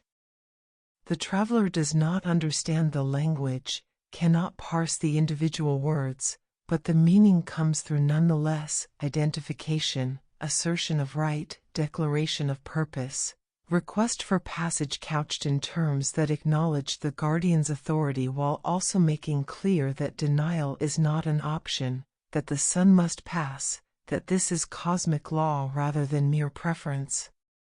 The guardian's eyes, multiple pairs of them, glowing with pale green fire, fix on Ra, studying him with intelligence that predates human consciousness, that has witnessed the birth and death of species, that knows secrets the living are not meant to learn. For a moment that stretches into eternity, the outcome hangs in balance. Then, slowly, deliberately, the guardian bows its massive head in acknowledgement and steps aside, allowing the gate to swing open on hinges that make no sound despite their evident size and weight. The gate itself is carved from a single piece of black stone shot through with veins of something that might be gold or might be solidified starlight. Its surface is covered with protective spells, with warnings and blessings intertwined, with images of the consequences that await those who attempt to pass without permission, without proper authority, without the protection that Ra offers to his chosen companions. The traveler glimpses scenes of dismemberment and dissolution, of souls torn apart by forces they cannot withstand, of consciousness scattered like ash in wind, but these visions hold no terror, for they know with absolute certainty that such fates do not apply to them, that Ra's promise of protection is not empty reassurance but literal fact, as reliable as gravity, as certain as sunrise. The solar boat glides through the open gate, and for a moment, a single, suspended instant, the traveler feels nothing, sees nothing, experiences a void so complete that even thought seems to cease. Then they are through, emerging into a space that is recognizably still the Duat but which has changed in subtle ways, as if they have descended a level, passed into a deeper stratum of reality where the rules that govern ordinary existence apply even less firmly than they did before. The river here flows with liquid that is not quite water, it glows from within, casting light that reveals rather than conceals, that makes visible things which prefer to remain hidden. Strange fish swim in these depths, creatures that should not be able to exist, that combine features from multiple species in ways that defy natural law but which here, in this realm beyond life, seem perfectly appropriate, perfectly suited to their environment. We are in the Duat proper now, Ra says, his tone carrying a note of satisfaction at the successful passage. The first realm, the outermost circle where the newly dead arrive, where souls who have just departed the living world must gather their bearings and prepare for the journey deeper, toward judgment, toward the weighing of the heart, toward whatever fate their actions in life have earned them. The traveler looks around, half expecting to see these newly dead souls, these spirits in transition, but the banks are empty, the waters clear of any presence except the boat itself and the strange fish that seem more symbol than substance, more idea than flesh. They cannot see us, Ra explains, understanding the unspoken question. We move on a different path, follow a different route than those who come here in death. Our journey intersects with theirs but remains separate, like two rivers that flow side by side without mingling. They are bound for judgment and whatever lies beyond. We are bound for the deeper realms, for the places where the gods themselves must venture, where the work of maintaining cosmic order requires presence and attention, where battles must be fought, though not tonight, not while you sail with me, and victories must be won to ensure that tomorrow the sun rises and the world continues. Another gate looms ahead, appearing with startling suddenness, as if distance operates differently here, as if space compresses and expands according to rules that have nothing to do with geometry as mortals understand it. This guardian is different from the first, more serpentine, less humanoid, coiled around the gate's pillars with scales that reflect the boat's light in patterns of hypnotic beauty. Again, Ra speaks the words of power, makes the required gestures, asserts his right to passage. Again, the guardian studies him with ancient eyes, weighing, judging, determining whether the one who seeks entry is truly who he claims to be or might be an impostor, a demon wearing the sun god's form, a force of chaos attempting to breach the gates through deception. But Ra's light is unmistakable, his essence undeniable, and after a moment of scrutiny that feels like hours, the serpent guardian uncoils, the gate swings wide, and passage is granted once more. Through gate after gate they pass, each one different, each guardian unique, each threshold marking a deeper penetration into the Duat, a further descent into realms where ordinary mortals cannot venture and survive. But the traveler feels no fear, no anxiety about the depths to which they are sinking, the distances they are putting between themselves and the world of the living. Ra's presence remains constant, his protection unwavering, and the peace he promised continues to envelop the traveler like a cocoon, like a shield, like a guarantee written into the fabric of reality itself. The quality of light in these deeper realms changes, becoming less golden and more silver, taking on tones that belong to moon rather than sun, as if Ra himself is transforming as he descends, becoming his night aspect. The hidden sun that travels beneath the world, that maintains his existence even in the depths of death and darkness, that ensures continuity, that prevents the complete cessation that would occur if the sun truly died rather than merely appearing to die each night. Strange landscapes pass on either side of the river, fields of what appear to be reeds but which sway to no wind, cities built from materials that shift between solid and liquid, between stone and shadow, architecture that serves purposes the traveler cannot fathom, designed for inhabitants whose nature remains mysterious, whose business is their own and does not concern the living. These are the places where the gods work, where cosmic maintenance occurs, where the machinery of existence is serviced and repaired, where adjustments are made to keep reality functioning, to prevent entropy from winning, to ensure that order maintains its eternal struggle against chaos without ever quite losing ground. Not all who dwell in the Duat are dead, Ra says, gesturing toward these strange vistas. Some are gods like myself, traveling on their own errands, performing their own duties. Others are beings who were never alive in the way you understand life, who sprang into existence along with the cosmos itself, who serve functions so fundamental that without them, reality itself would unravel.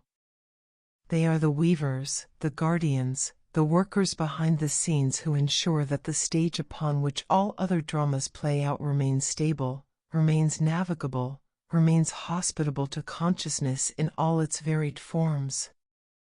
The boat rounds another bend, passes through another gate. The traveler has lost count of which number this is, how many thresholds they have crossed, how deep they have descended into the realm of death, and suddenly the character of the journey shifts again. The water ahead glows more brightly, and in the distance, the traveler can see what appears to be a structure, a building of some kind, a hall rising from the river itself, built on foundations that extend into depths that might be bottomless, that might reach all the way to the foundation of the world itself. The Hall of Restful echoes, Ra announces, and his voice carries a note of anticipation, of satisfaction at having reached this particular waypoint. Here, we pause.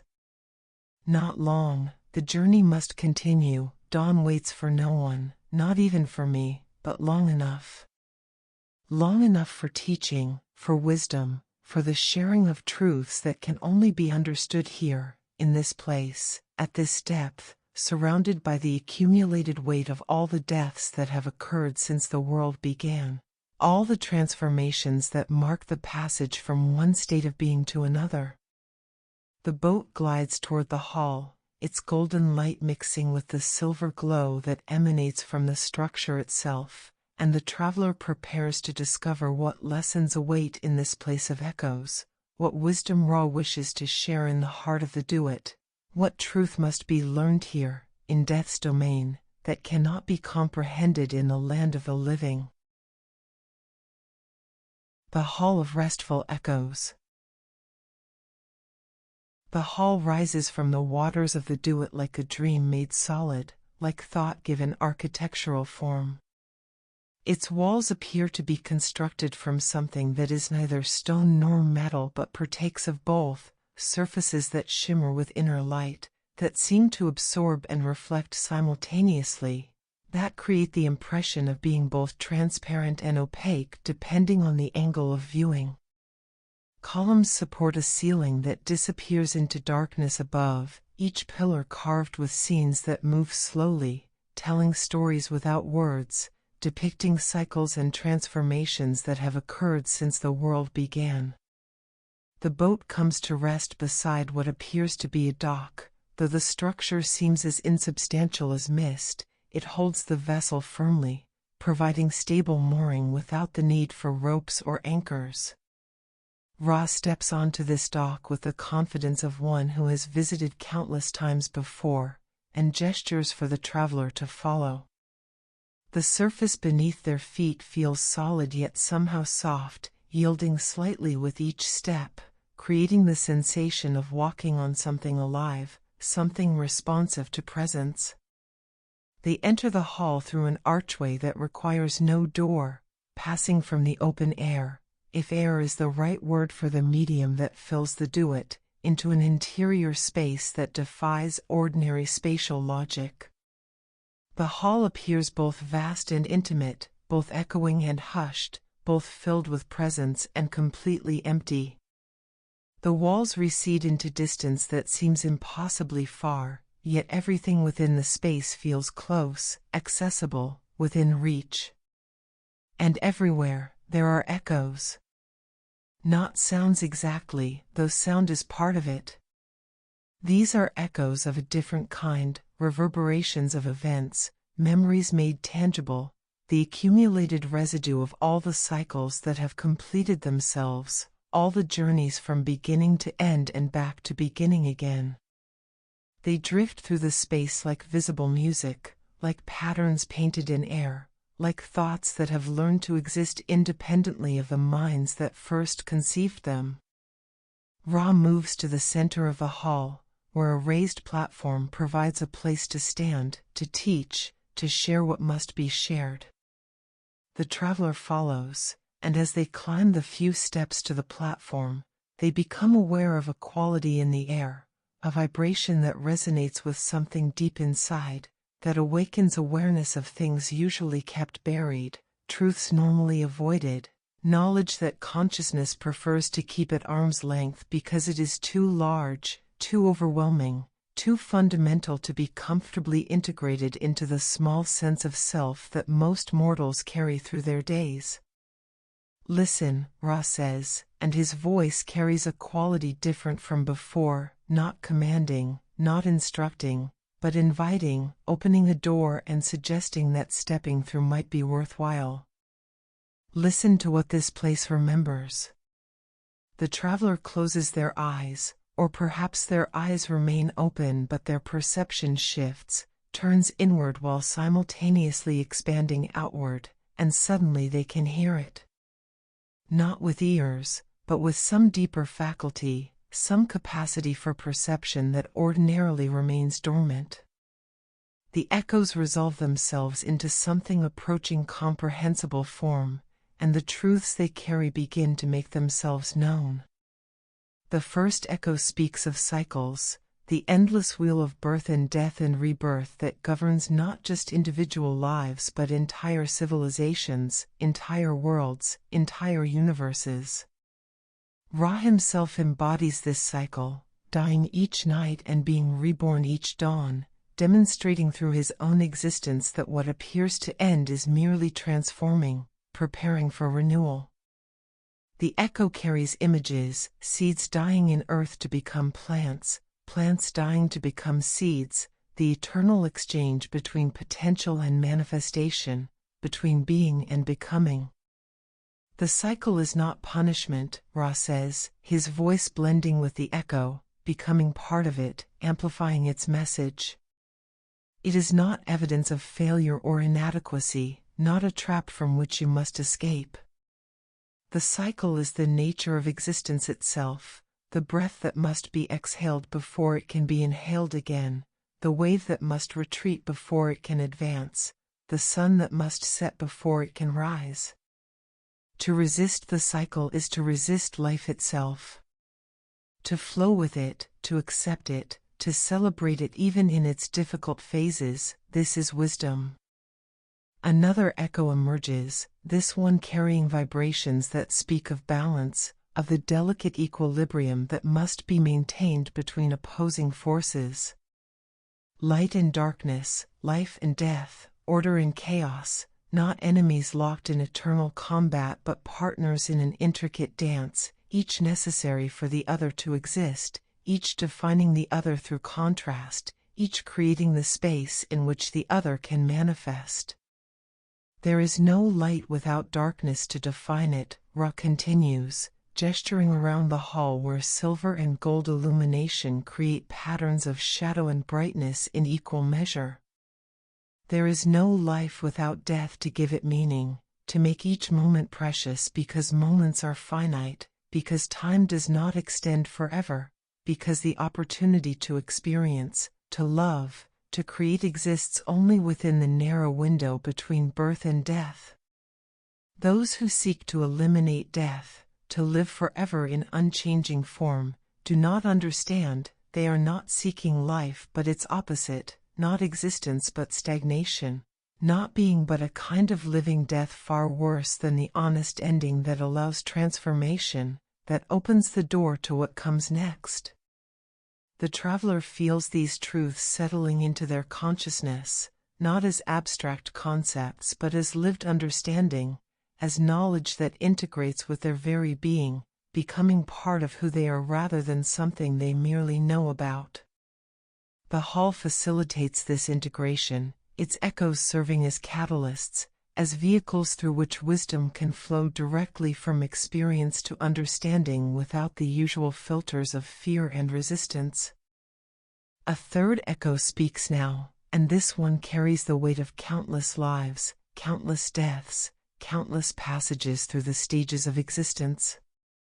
It tells of how each soul must make the journey Ra makes nightly, must descend into the darkness of transformation, must face the trials, though for mortals the trials are different, more personal, tailored to the specific lessons each spirit needs to learn, the specific weights each consciousness must shed before it can proceed to whatever comes after judgment.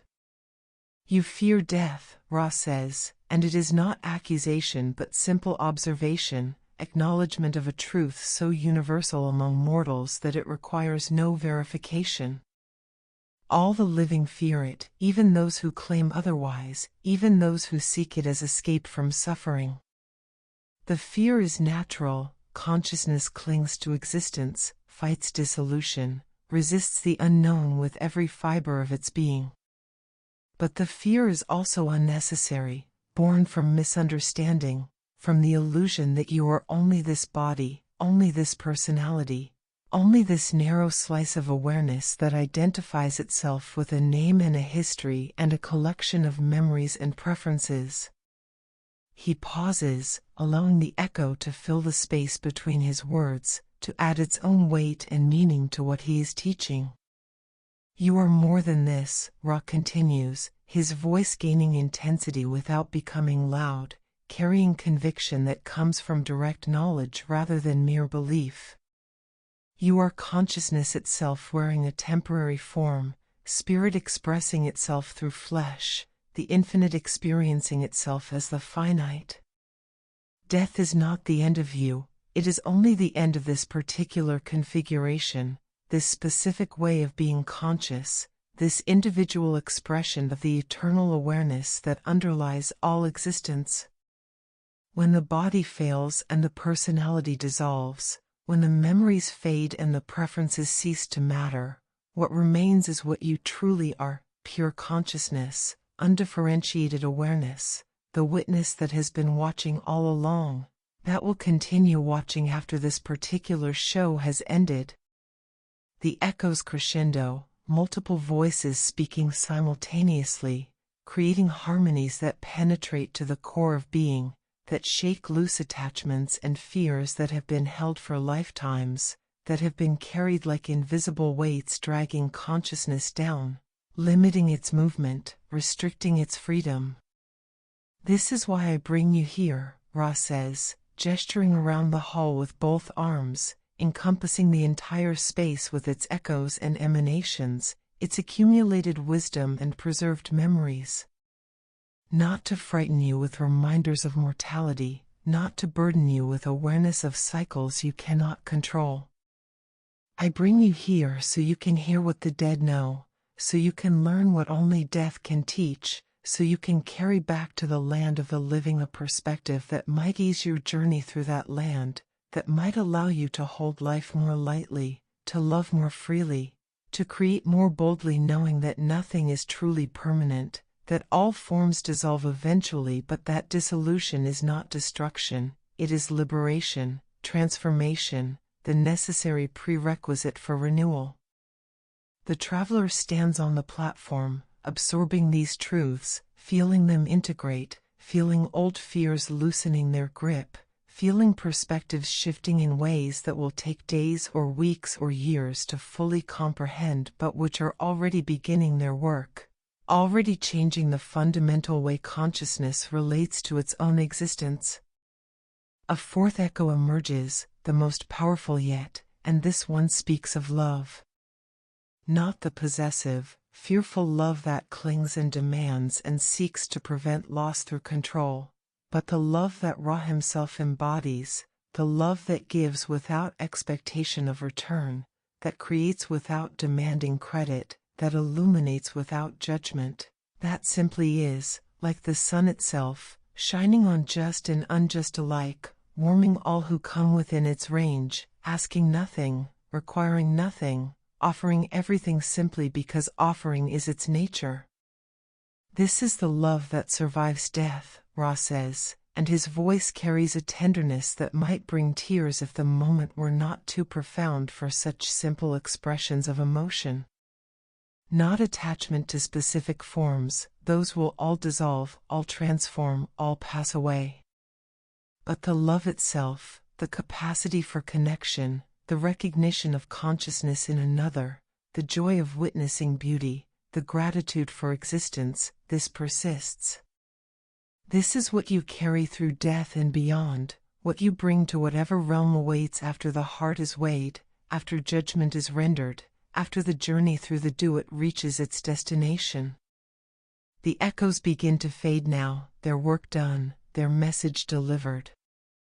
The hall grows quieter, returning to its usual state of hushed waiting, of patient presence ready to receive the next visitor, to share its accumulated wisdom with the next consciousness ready to receive what it offers.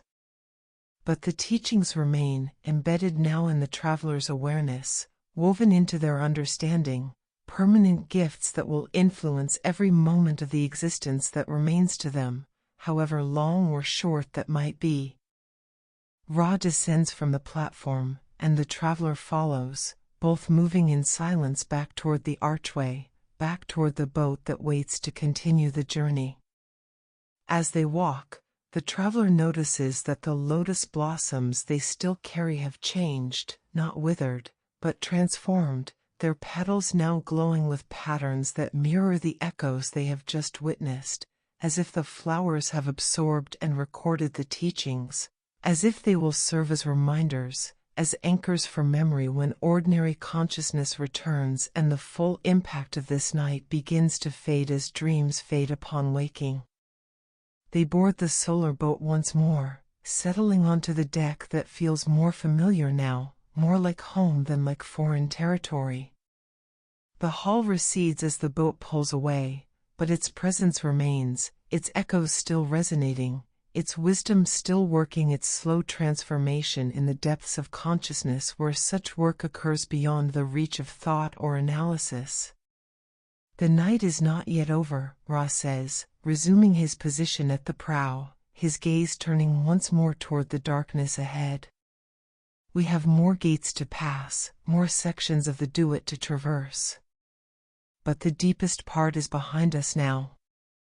What remains is the journey back toward dawn, the gradual ascent from the lowest depths toward the surface, the slow transformation from hidden sun to revealed light, from potential to manifestation, from death to life renewed. The boat moves forward, carrying its passengers deeper into night that is also the beginning of night's ending, that is simultaneously descent and ascent, death and resurrection, ending and beginning. And the traveler, forever changed by the teachings of the Hall of Restful Echoes, rides the currents toward whatever revelation awaits in the hours remaining before dawn breaks and transforms the world once more from darkness into light. The Symphony of the Midnight Nile. As the boat glides away from the Hall of Restful Echoes, the character of the Duat shifts once more. The darkness that had grown so deep, so complete in the lower realms, begins to lighten, not with the golden glow of day or even the silver shimmer of moon, but with something else entirely, a radiance that seems to come from the water itself, from the very substance of the river through which they travel. The Nile, or what the Nile has become in this realm beyond ordinary reality, transforms before the traveler's eyes into something miraculous. The water's surface becomes perfectly still, more mirror than liquid, reflecting not just the sky above but something deeper, something more. Stars appear in the water below just as they shine in the heavens above, creating the extraordinary sensation that the boat floats not on water but in space itself, suspended between two skies, two infinite expanses of stellar fire. "We have reached the midnight hour," Ra announces, his voice carrying a quality of reverence, of recognition that they have arrived at the journey's most sacred moment, the point of deepest darkness that is also the pivot toward light's return. The exact center of the night, the still point around which all else revolves. Here, in this hour, in this place, the boundaries between realms grow thinnest. Here, all things are possible. Here, magic operates at its fullest power. Here, the universe pauses to take breath before continuing its eternal dance. The stars above and below begin to pulse with synchronized rhythm, creating patterns that seem almost deliberately musical, as if each point of light is a note in a vast cosmic composition, as if the universe itself is performing a symphony that only becomes audible at midnight, only reveals itself when darkness reaches its peak and the transformation toward dawn prepares to begin. The traveler becomes aware of sound, not just the gentle lapping of water or the deep hum of the boat's passage, but actual music, melody and harmony emerging from everywhere and nowhere, created by forces and instruments that exist beyond physical form.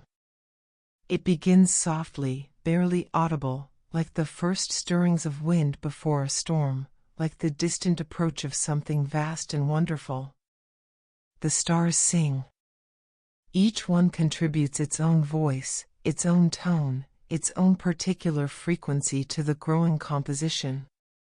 The larger, brighter stars provide bass notes, deep, resonant, felt in the chest more than heard with the ears. The smaller, more distant stars add higher tones, creating melodies that weave around and through the foundational harmonies, that dance and play like water over stones, like wind through reeds, like joy itself made audible. The water joins the symphony, adding percussion, rhythms created by ripples and currents, by the interplay of stillness and motion, by the eternal conversation between liquid and solid, between flow and form. The ripples that spread from the boat's passage become drum beats, gentle but persistent, marking time, keeping rhythm, providing the pulse around which all other sounds organize themselves. Ra raises his arms slowly, and as he does, the music swells, grows louder, more complex, more utterly beautiful than anything the traveler has ever heard or imagined. He is not conducting. The symphony plays itself, emerges from the fundamental nature of existence, requires no leader or director, but his gesture acknowledges the music, honors it, participates in it, adds his own contribution to the cosmic composition. And Ra begins to sing. His voice is unlike any mortal voice, unlike even the voices of other gods the traveler has heard tonight. It carries within it the memory of every dawn that has ever occurred, every moment when light broke through darkness and transformed the world from shadow to radiance, from potential to manifestation. It holds the warmth of every morning that has warmed cold bodies, the brightness of every day that has illuminated hidden things, the constancy of a presence that has shone without fail since the beginning of time and will continue shining until time itself ends. If indeed time can end, if endings are even possible in a universe where everything transforms but nothing is ever truly lost. The song Ra sings has no words, or perhaps it has all words, contains all languages within it, expresses meanings that transcend the need for specific vocabulary. It speaks of cycles and seasons, of the eternal wheel that turns through day and night, life and death, waking and sleeping. It tells of love, not as humans typically conceive it, limited and conditional and bound by fear of loss, but love as cosmic force, as the binding energy that holds stars in their courses and atoms in their structures, that creates attraction and connection and the fundamental impulse toward unity that underlies all consciousness, all awareness, all the seeking and striving that characterizes existence in all its myriad forms. The traveler finds themselves joining the song, though they have no memory of making the decision to sing, no conscious choice involved. Their voice, small and mortal, limited in range and power compared to Ra's divine instrument, nonetheless finds its place in the symphony, adds its particular note to the vast composition. And miraculously, beautifully, the song accommodates them, adjusts itself to include their contribution, proves that there is room in the cosmic music for all voices, that every consciousness can participate, that nothing that exists is excluded from the great work of creation, from the endless art project that the universe performs simply by being, simply by existing, simply by doing what existence does. The boat begins to turn slowly, rotating on its axis, and the traveler realizes they are at the exact center of the river, equidistant from both banks, perfectly balanced between all directions, all possibilities, all paths.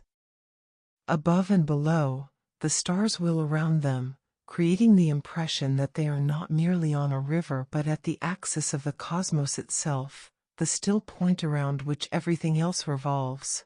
The eye of the universal storm where peace reigns absolute even as vast energies swirl and dance in the spaces beyond.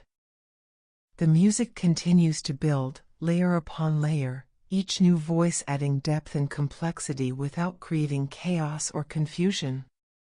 Somehow, through what art or magic the traveler cannot begin to guess, all these disparate elements blend into perfect harmony, create a unified whole that is greater than the sum of its parts, that demonstrates through pure sound what Ra has been teaching through words, that diversity and unity are not opposites but complementary truths, that multiplicity and singularity coexist without contradiction, that the many and the one are different ways of describing the same fundamental reality.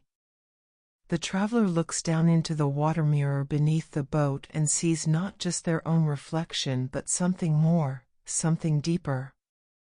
They see their life laid out like a map, a pattern of choices and chances, of actions taken and opportunities missed, of moments of courage and moments of fear, of times when they rose to their highest potential and times when they fell short.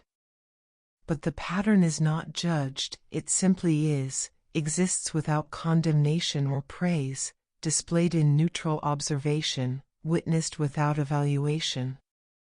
And within that pattern, they see something else, threads of connection reaching out from their own story to touch countless other stories, links between their existence and the existence of everyone they have ever met, every life they have influenced however slightly, every consciousness they have touched through word or action or even through the simple fact of their presence in the world. The threads form a web of impossible complexity, and the traveler understands with sudden clarity that no one exists in isolation, that every action creates ripples that spread far beyond immediate perception, that the question of whether a life matters is meaningless because all lives matter, all consciousness contributes, all existence adds something irreplaceable to the great tapestry.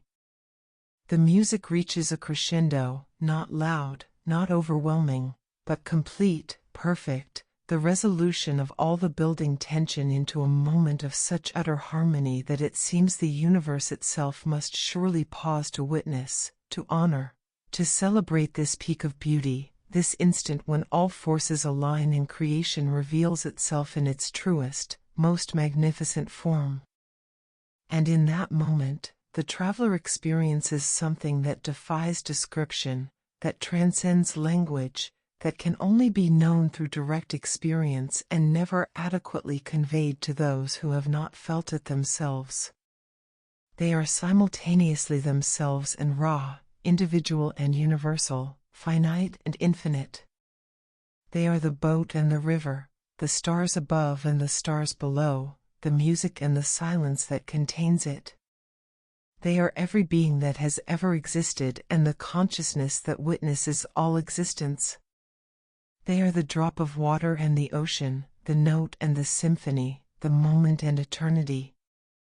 It lasts forever. It passes in an instant. Time ceases to have meaning in that space, becomes merely another illusion, another arbitrary division imposed on the seamless whole, another way of pretending that existence can be broken into manageable pieces when in truth it is one vast, continuous, eternal event that humans perceive as a sequence only because their limited consciousness cannot grasp the totality all at once. And then, gently, gradually, the moment releases its grip. The music continues but begins to soften, to simplify, to return to more accessible levels of complexity. The sense of unity fades, not vanishing entirely, but receding enough that individual consciousness can reassert itself, can remember separation, can return to the necessary fiction of being a distinct entity rather than an inseparable part of a whole. The traveler gasps, drawing breath as if surfacing from deep water, as if returning from a journey so profound that ordinary existence seems almost unreal by comparison, almost like a pale shadow of what they have just experienced, what they have just been shown, what they have just become for that timeless moment at the symphony's peak. Ra lowers his arms, and his song fades into silence. The cosmic music continues, it never truly stops. The traveler understands now. It merely becomes inaudible again, drops below the threshold of ordinary perception, returns to the background hum that always exists but which consciousness typically filters out in order to focus on the louder, more immediate sounds of daily life. You have heard, Ra says simply, and in those 3 words lies acknowledgement of the gift that has been given, recognition of the transformation that has occurred, understanding that the traveler is not the same being who boarded the boat at sunset, that they carry within them now something precious and irreplaceable, something that will influence every remaining moment of their existence. The boat begins to move forward again, gliding across the mirror-smooth water, heading toward the eastern horizon where the first hints of coming dawn are beginning to manifest, where the darkness that has held for so long is preparing to yield once more to light, where the cycle is completing itself as it has completed itself countless times before and will complete countless times again in the endless future that stretches beyond all imagining. The stars above and below begin to fade as the sky lightens incrementally, releasing the night, making room for day. But the memory of the symphony remains, the echo of that perfect harmony, the knowledge that beneath all the chaos and confusion of existence, beneath all the apparent disorder and random chance, there is pattern, there is meaning, there is music playing constantly, eternally, inviting all who can hear to join in, to add their voices, to participate in the grand composition that is reality itself performing its endless art. And the traveler, sitting on the deck of the solar boat with Ra beside them and dawn approaching ahead, knows that they will carry this night forever, that they have been given a gift beyond price, that they have witnessed what few mortals ever see, what fewer still survive to remember and integrate. They have sailed with the sun through darkness. They have heard the cosmos sing. They have touched, however briefly, the eternal truth that underlies all temporary truths, the unity that contains all diversity, the one that expresses itself as the many and the many that forever seek to remember their origin in the one. The journey is not quite over. Dawn still waits ahead. But the midnight hour has passed, the symphony has been heard, and what comes next is return, is completion, is the fulfillment of the promise that Ra made at the beginning, safe passage through the night, protected exploration of realms beyond ordinary knowing, and delivery back to the world of the living transformed, enriched, forever changed by what has been seen and heard and experienced in the hours between sunset and sunrise on the Nile that flows through all worlds, all times, all the infinite dimensions where consciousness dwells and light shines, and the eternal dance continues without pause, without end, without any possibility of cessation until existence itself decides to take the rest it has earned and dreams itself into whatever comes after universes, after gods, after even the final star burns out and darkness reclaims the space where light once reigned supreme. Dawn returns to the horizon.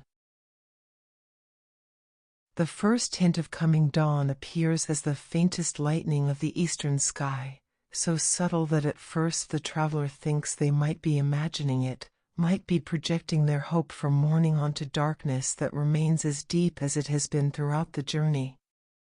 But no, the change is real, unmistakable once noticed, growing more pronounced with each passing moment.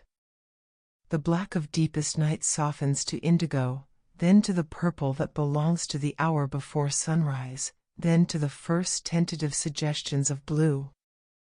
The river responds to this change, its mirror-smooth surface beginning to shift in character, transitioning from the reflective quality that showed the stars so perfectly to something more opaque, more ordinary, as if the Duat is releasing its hold on the water, allowing it to become merely the Nile again, merely the physical river that flows through Egypt rather than the cosmic stream that connects all realms.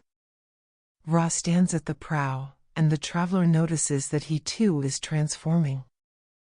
The silver aspects that characterized his midnight form are fading, being replaced, or rather overwhelmed, by gold. The solar disk above his head, which had dimmed to a soft glow during the darkest hours, now begins to brighten, pulsing with increasing strength, reclaiming its full radiance as the sun prepares to return to the world of the living, to resume its role as the source of light and warmth upon which all life depends. We approach the final gate, Ra says, pointing ahead to where the last barrier between the Duat and the ordinary world stands silhouetted against the lightening sky. This gate is different from all the others, taller, more ornate, decorated with images of the rising sun, of lotus flowers opening their petals to greet the dawn, of birds taking flight into the new day. Beyond this threshold lies the world you know, the realm of the living, the land of Egypt where mortals dwell and gods walk in disguise, where the ordinary and the extraordinary coexist in constant tension and occasional harmony. The guardian of this final gate is visible now, a massive figure that combines the features of lion and human, powerful and dignified, radiating authority that comes from standing watch at the boundary between death and life, between darkness and light, between the journey's end and the new day's beginning. But unlike the earlier guardians who scrutinized Ra with suspicion, who required words of power and proper identification, this one bows deeply as the solar boat approaches, recognizing the sun god, honoring his successful completion of the nightly journey, celebrating the fact that once again, as always, as must be, the cycle continues, the transformation is achieved, the promise is fulfilled. The gate swings open without requiring any gesture or word from Ra, opening wide to welcome the returning sun, to grant passage back to the world that has waited through the hours of darkness, that has held faith that morning would come, that has trusted in the eternal pattern even when night seemed longest and dawn seemed impossibly distant. The boat glides through the final gate, and the sensation of transition is immediate and profound. The quality of air changes, becomes the air of the mortal world, cooler, cleaner, carrying the scent of the Egyptian dawn with its particular blend of desert winds and river moisture, of distant flowers and dew-touched earth. The stars above fade rapidly now, overwhelmed by the growing light in the east, vanishing one by one until only the brightest remain, and even these are growing pale, preparing to surrender the sky to the sun's exclusive dominion. The banks of the river become visible again, no longer the mysterious, shifting boundaries of the Duat but the solid, recognizable shorelines of the Nile as mortals know it. Papyrus reeds sway in the morning breeze. Palm trees stand dark against the lightning sky. In the distance, the pyramids catch the first rays of pre-dawn light, their limestone faces beginning to glow with the same golden radiance that emanates from Ra himself. Birds begin their morning songs, tentative at first, a few voices testing the air, then more joining in, then suddenly a chorus, a celebration of survival through another night, of the gift of another day, of the eternal renewal that dawn represents. Their music is simpler than the cosmic symphony the traveler heard at midnight, less complex in its harmonies, but no less beautiful in its honest joy, its unself-conscious gratitude for the simple fact of continued existence. The boat is moving faster now, responding to the approaching dawn with increased energy, with eagerness to complete the journey, to deliver Ra back to his proper place in the heavens so that the day can officially begin, so that the world can wake fully and go about its business with the assurance that all is well, that the pattern holds, that the sun has once again overcome whatever forces oppose it and emerged victorious from the realm of night. Ra turns from the prow to face the traveler, and his expression carries both satisfaction at the journey successfully completed and something that might be sadness, recognition that all meetings must end, that companions who travel together must eventually part, that the extraordinary must yield to the ordinary and the sacred must release its hold so that mundane life can resume its necessary rhythms. "We approach the place where you first came aboard," he says, and indeed the traveler can see the shoreline they departed from the previous evening, can recognize the spot where they stood and watched the golden boat approach, where they accepted the invitation that has led to this night of wonders, this journey through realms they never imagined they would witness. "When we reach it, you must disembark.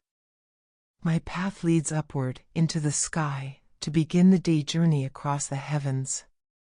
Your path continues here, on the earth, in the world of mortal concerns and human relationships, of work to be done and lives to be lived." The traveler feels a pang of loss, of reluctance to leave the safety and wonder of the solar boat, to return to ordinary existence with its ordinary challenges and limitations.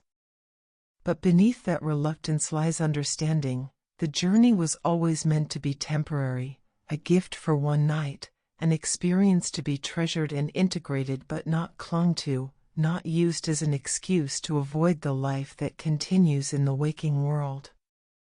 "What you have seen tonight," Ra continues, his voice carrying both gravity and gentleness, "what you have heard and learned and experienced, these things are yours to keep. They cannot be taken from you, cannot be lost or stolen. They are woven into your being now, part of who you are, influencing every choice you make, every relationship you form, every moment you live from this point forward. You are not the same person who boarded this boat at sunset. You have died and been reborn, have descended into darkness and emerged into light, have participated in the mystery that underlies all existence. The shore draws nearer. The sky continues its transformation from purple to pink to gold. The sun's upper edge appears on the eastern horizon, not yet Ra himself ascending into the heavens, but the first visible sign of his imminent arrival, the leading edge of the light that will flood across Egypt within minutes, transforming night into day, sleep into waking, potential into manifestation. The boat glides to the shore, coming to rest at the exact spot where the golden ramp had extended the evening before. That ramp appears again now, manifesting from the hull, reaching toward the muddy bank, providing the bridge between boat and land, between sacred and mundane, between the journey that is ending and the life that continues. Go with my blessing, Ra says, placing his hand once more on the traveler's shoulder, and the touch carries power, not overwhelming or forceful, but steady, warm, as reliable as sunrise itself. Go with the knowledge that you have been seen, truly seen, by one who sees all.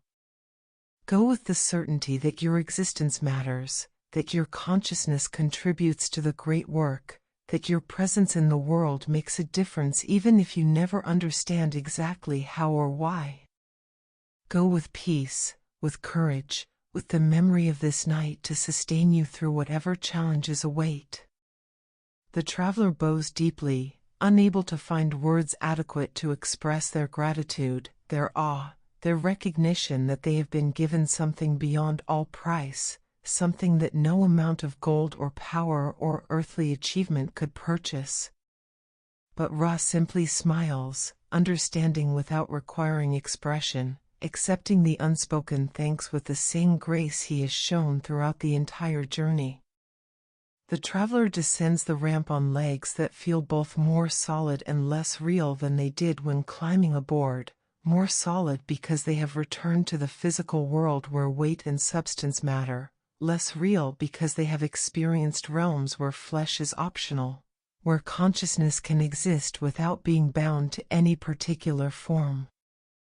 Their feet touch the mud of the riverbank, and the sensation is oddly shocking, the coolness, the texture, the sheer physicality of it after hours spent in spaces where such sensations were either absent or transformed beyond ordinary recognition. Behind them, the ramp withdraws, retracting back into the boat's hull, disappearing as completely as if it had never existed. The solar boat begins to glow more brightly, its golden radiance intensifying until it becomes almost difficult to look at directly, almost painful in its brilliance. And then, majestically, impossibly, the boat begins to rise. It lifts from the water without splash or disturbance, ascending vertically as if drawn upward by invisible cables, as if gravity has reversed itself specifically for this vessel and its divine passenger.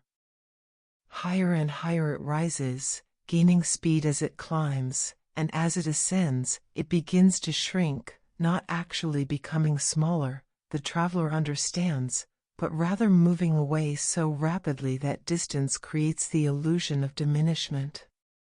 Ra stands at the prow, his hand raised in farewell, his form silhouetted against the golden glow of the boat, and as the traveler watches, both boat and god transform.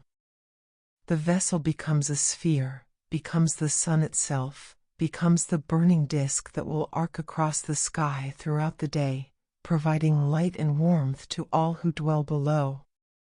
And Ra becomes that disk, merges with it, or perhaps reveals that he and it have always been one and the same, that the god and the celestial body are simply different ways of perceiving a single reality, different names for the same fundamental force.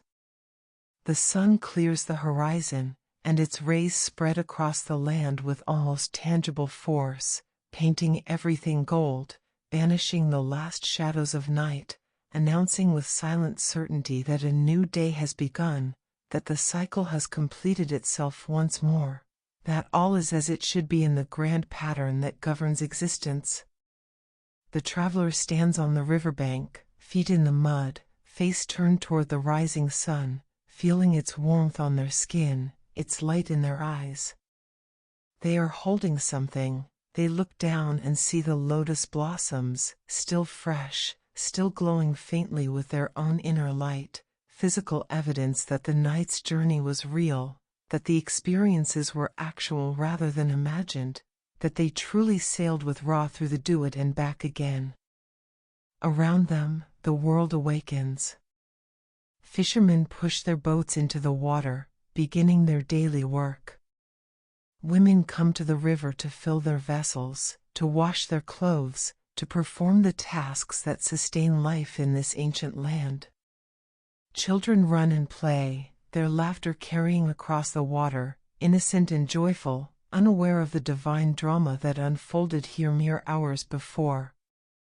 And the traveler realizes that this is as it should be, that the sacred and the mundane coexist without conflict, that divine journeys and ordinary lives unfold simultaneously, that the extraordinary dwells within the ordinary like light within darkness, like potential within manifestation, always present, always accessible to those who know how to look, who remember how to see beyond the surface of things to the deeper reality that pulses beneath. They turn from the river and begin walking, heading back toward their home, their life, their world that is both exactly as they left it and completely transformed by the perspective they have gained. The sun continues its journey across the sky, and beneath that sun, the traveler continues their own journey, changed, blessed, carrying within them the memory of a night spent sailing with gods, the knowledge of mysteries revealed, the certainty that beneath all the chaos and confusion of existence, there is pattern, there is meaning, there is love so vast and so constant that it shines equally on all, asking nothing, requiring nothing, offering everything simply because giving is its nature. Because light shines not for recognition or reward but simply because shining is what light does, must do, will always do as long as existence persists and consciousness witnesses, and the eternal dance continues its perfect, endless, miraculous unfolding. The traveler walks toward the dawn, toward the day that waits, toward the life that continues, and they carry with them Ra's blessing, the spirit's protection, the lotus flower's promise of renewal, and the certain knowledge that they have touched something eternal, something that will remain with them always, guiding and sustaining and reminding them, whenever darkness falls and fear arises, that the sun always returns, that dawn always comes, that the journey through night, however long, however difficult, always, always ends in light.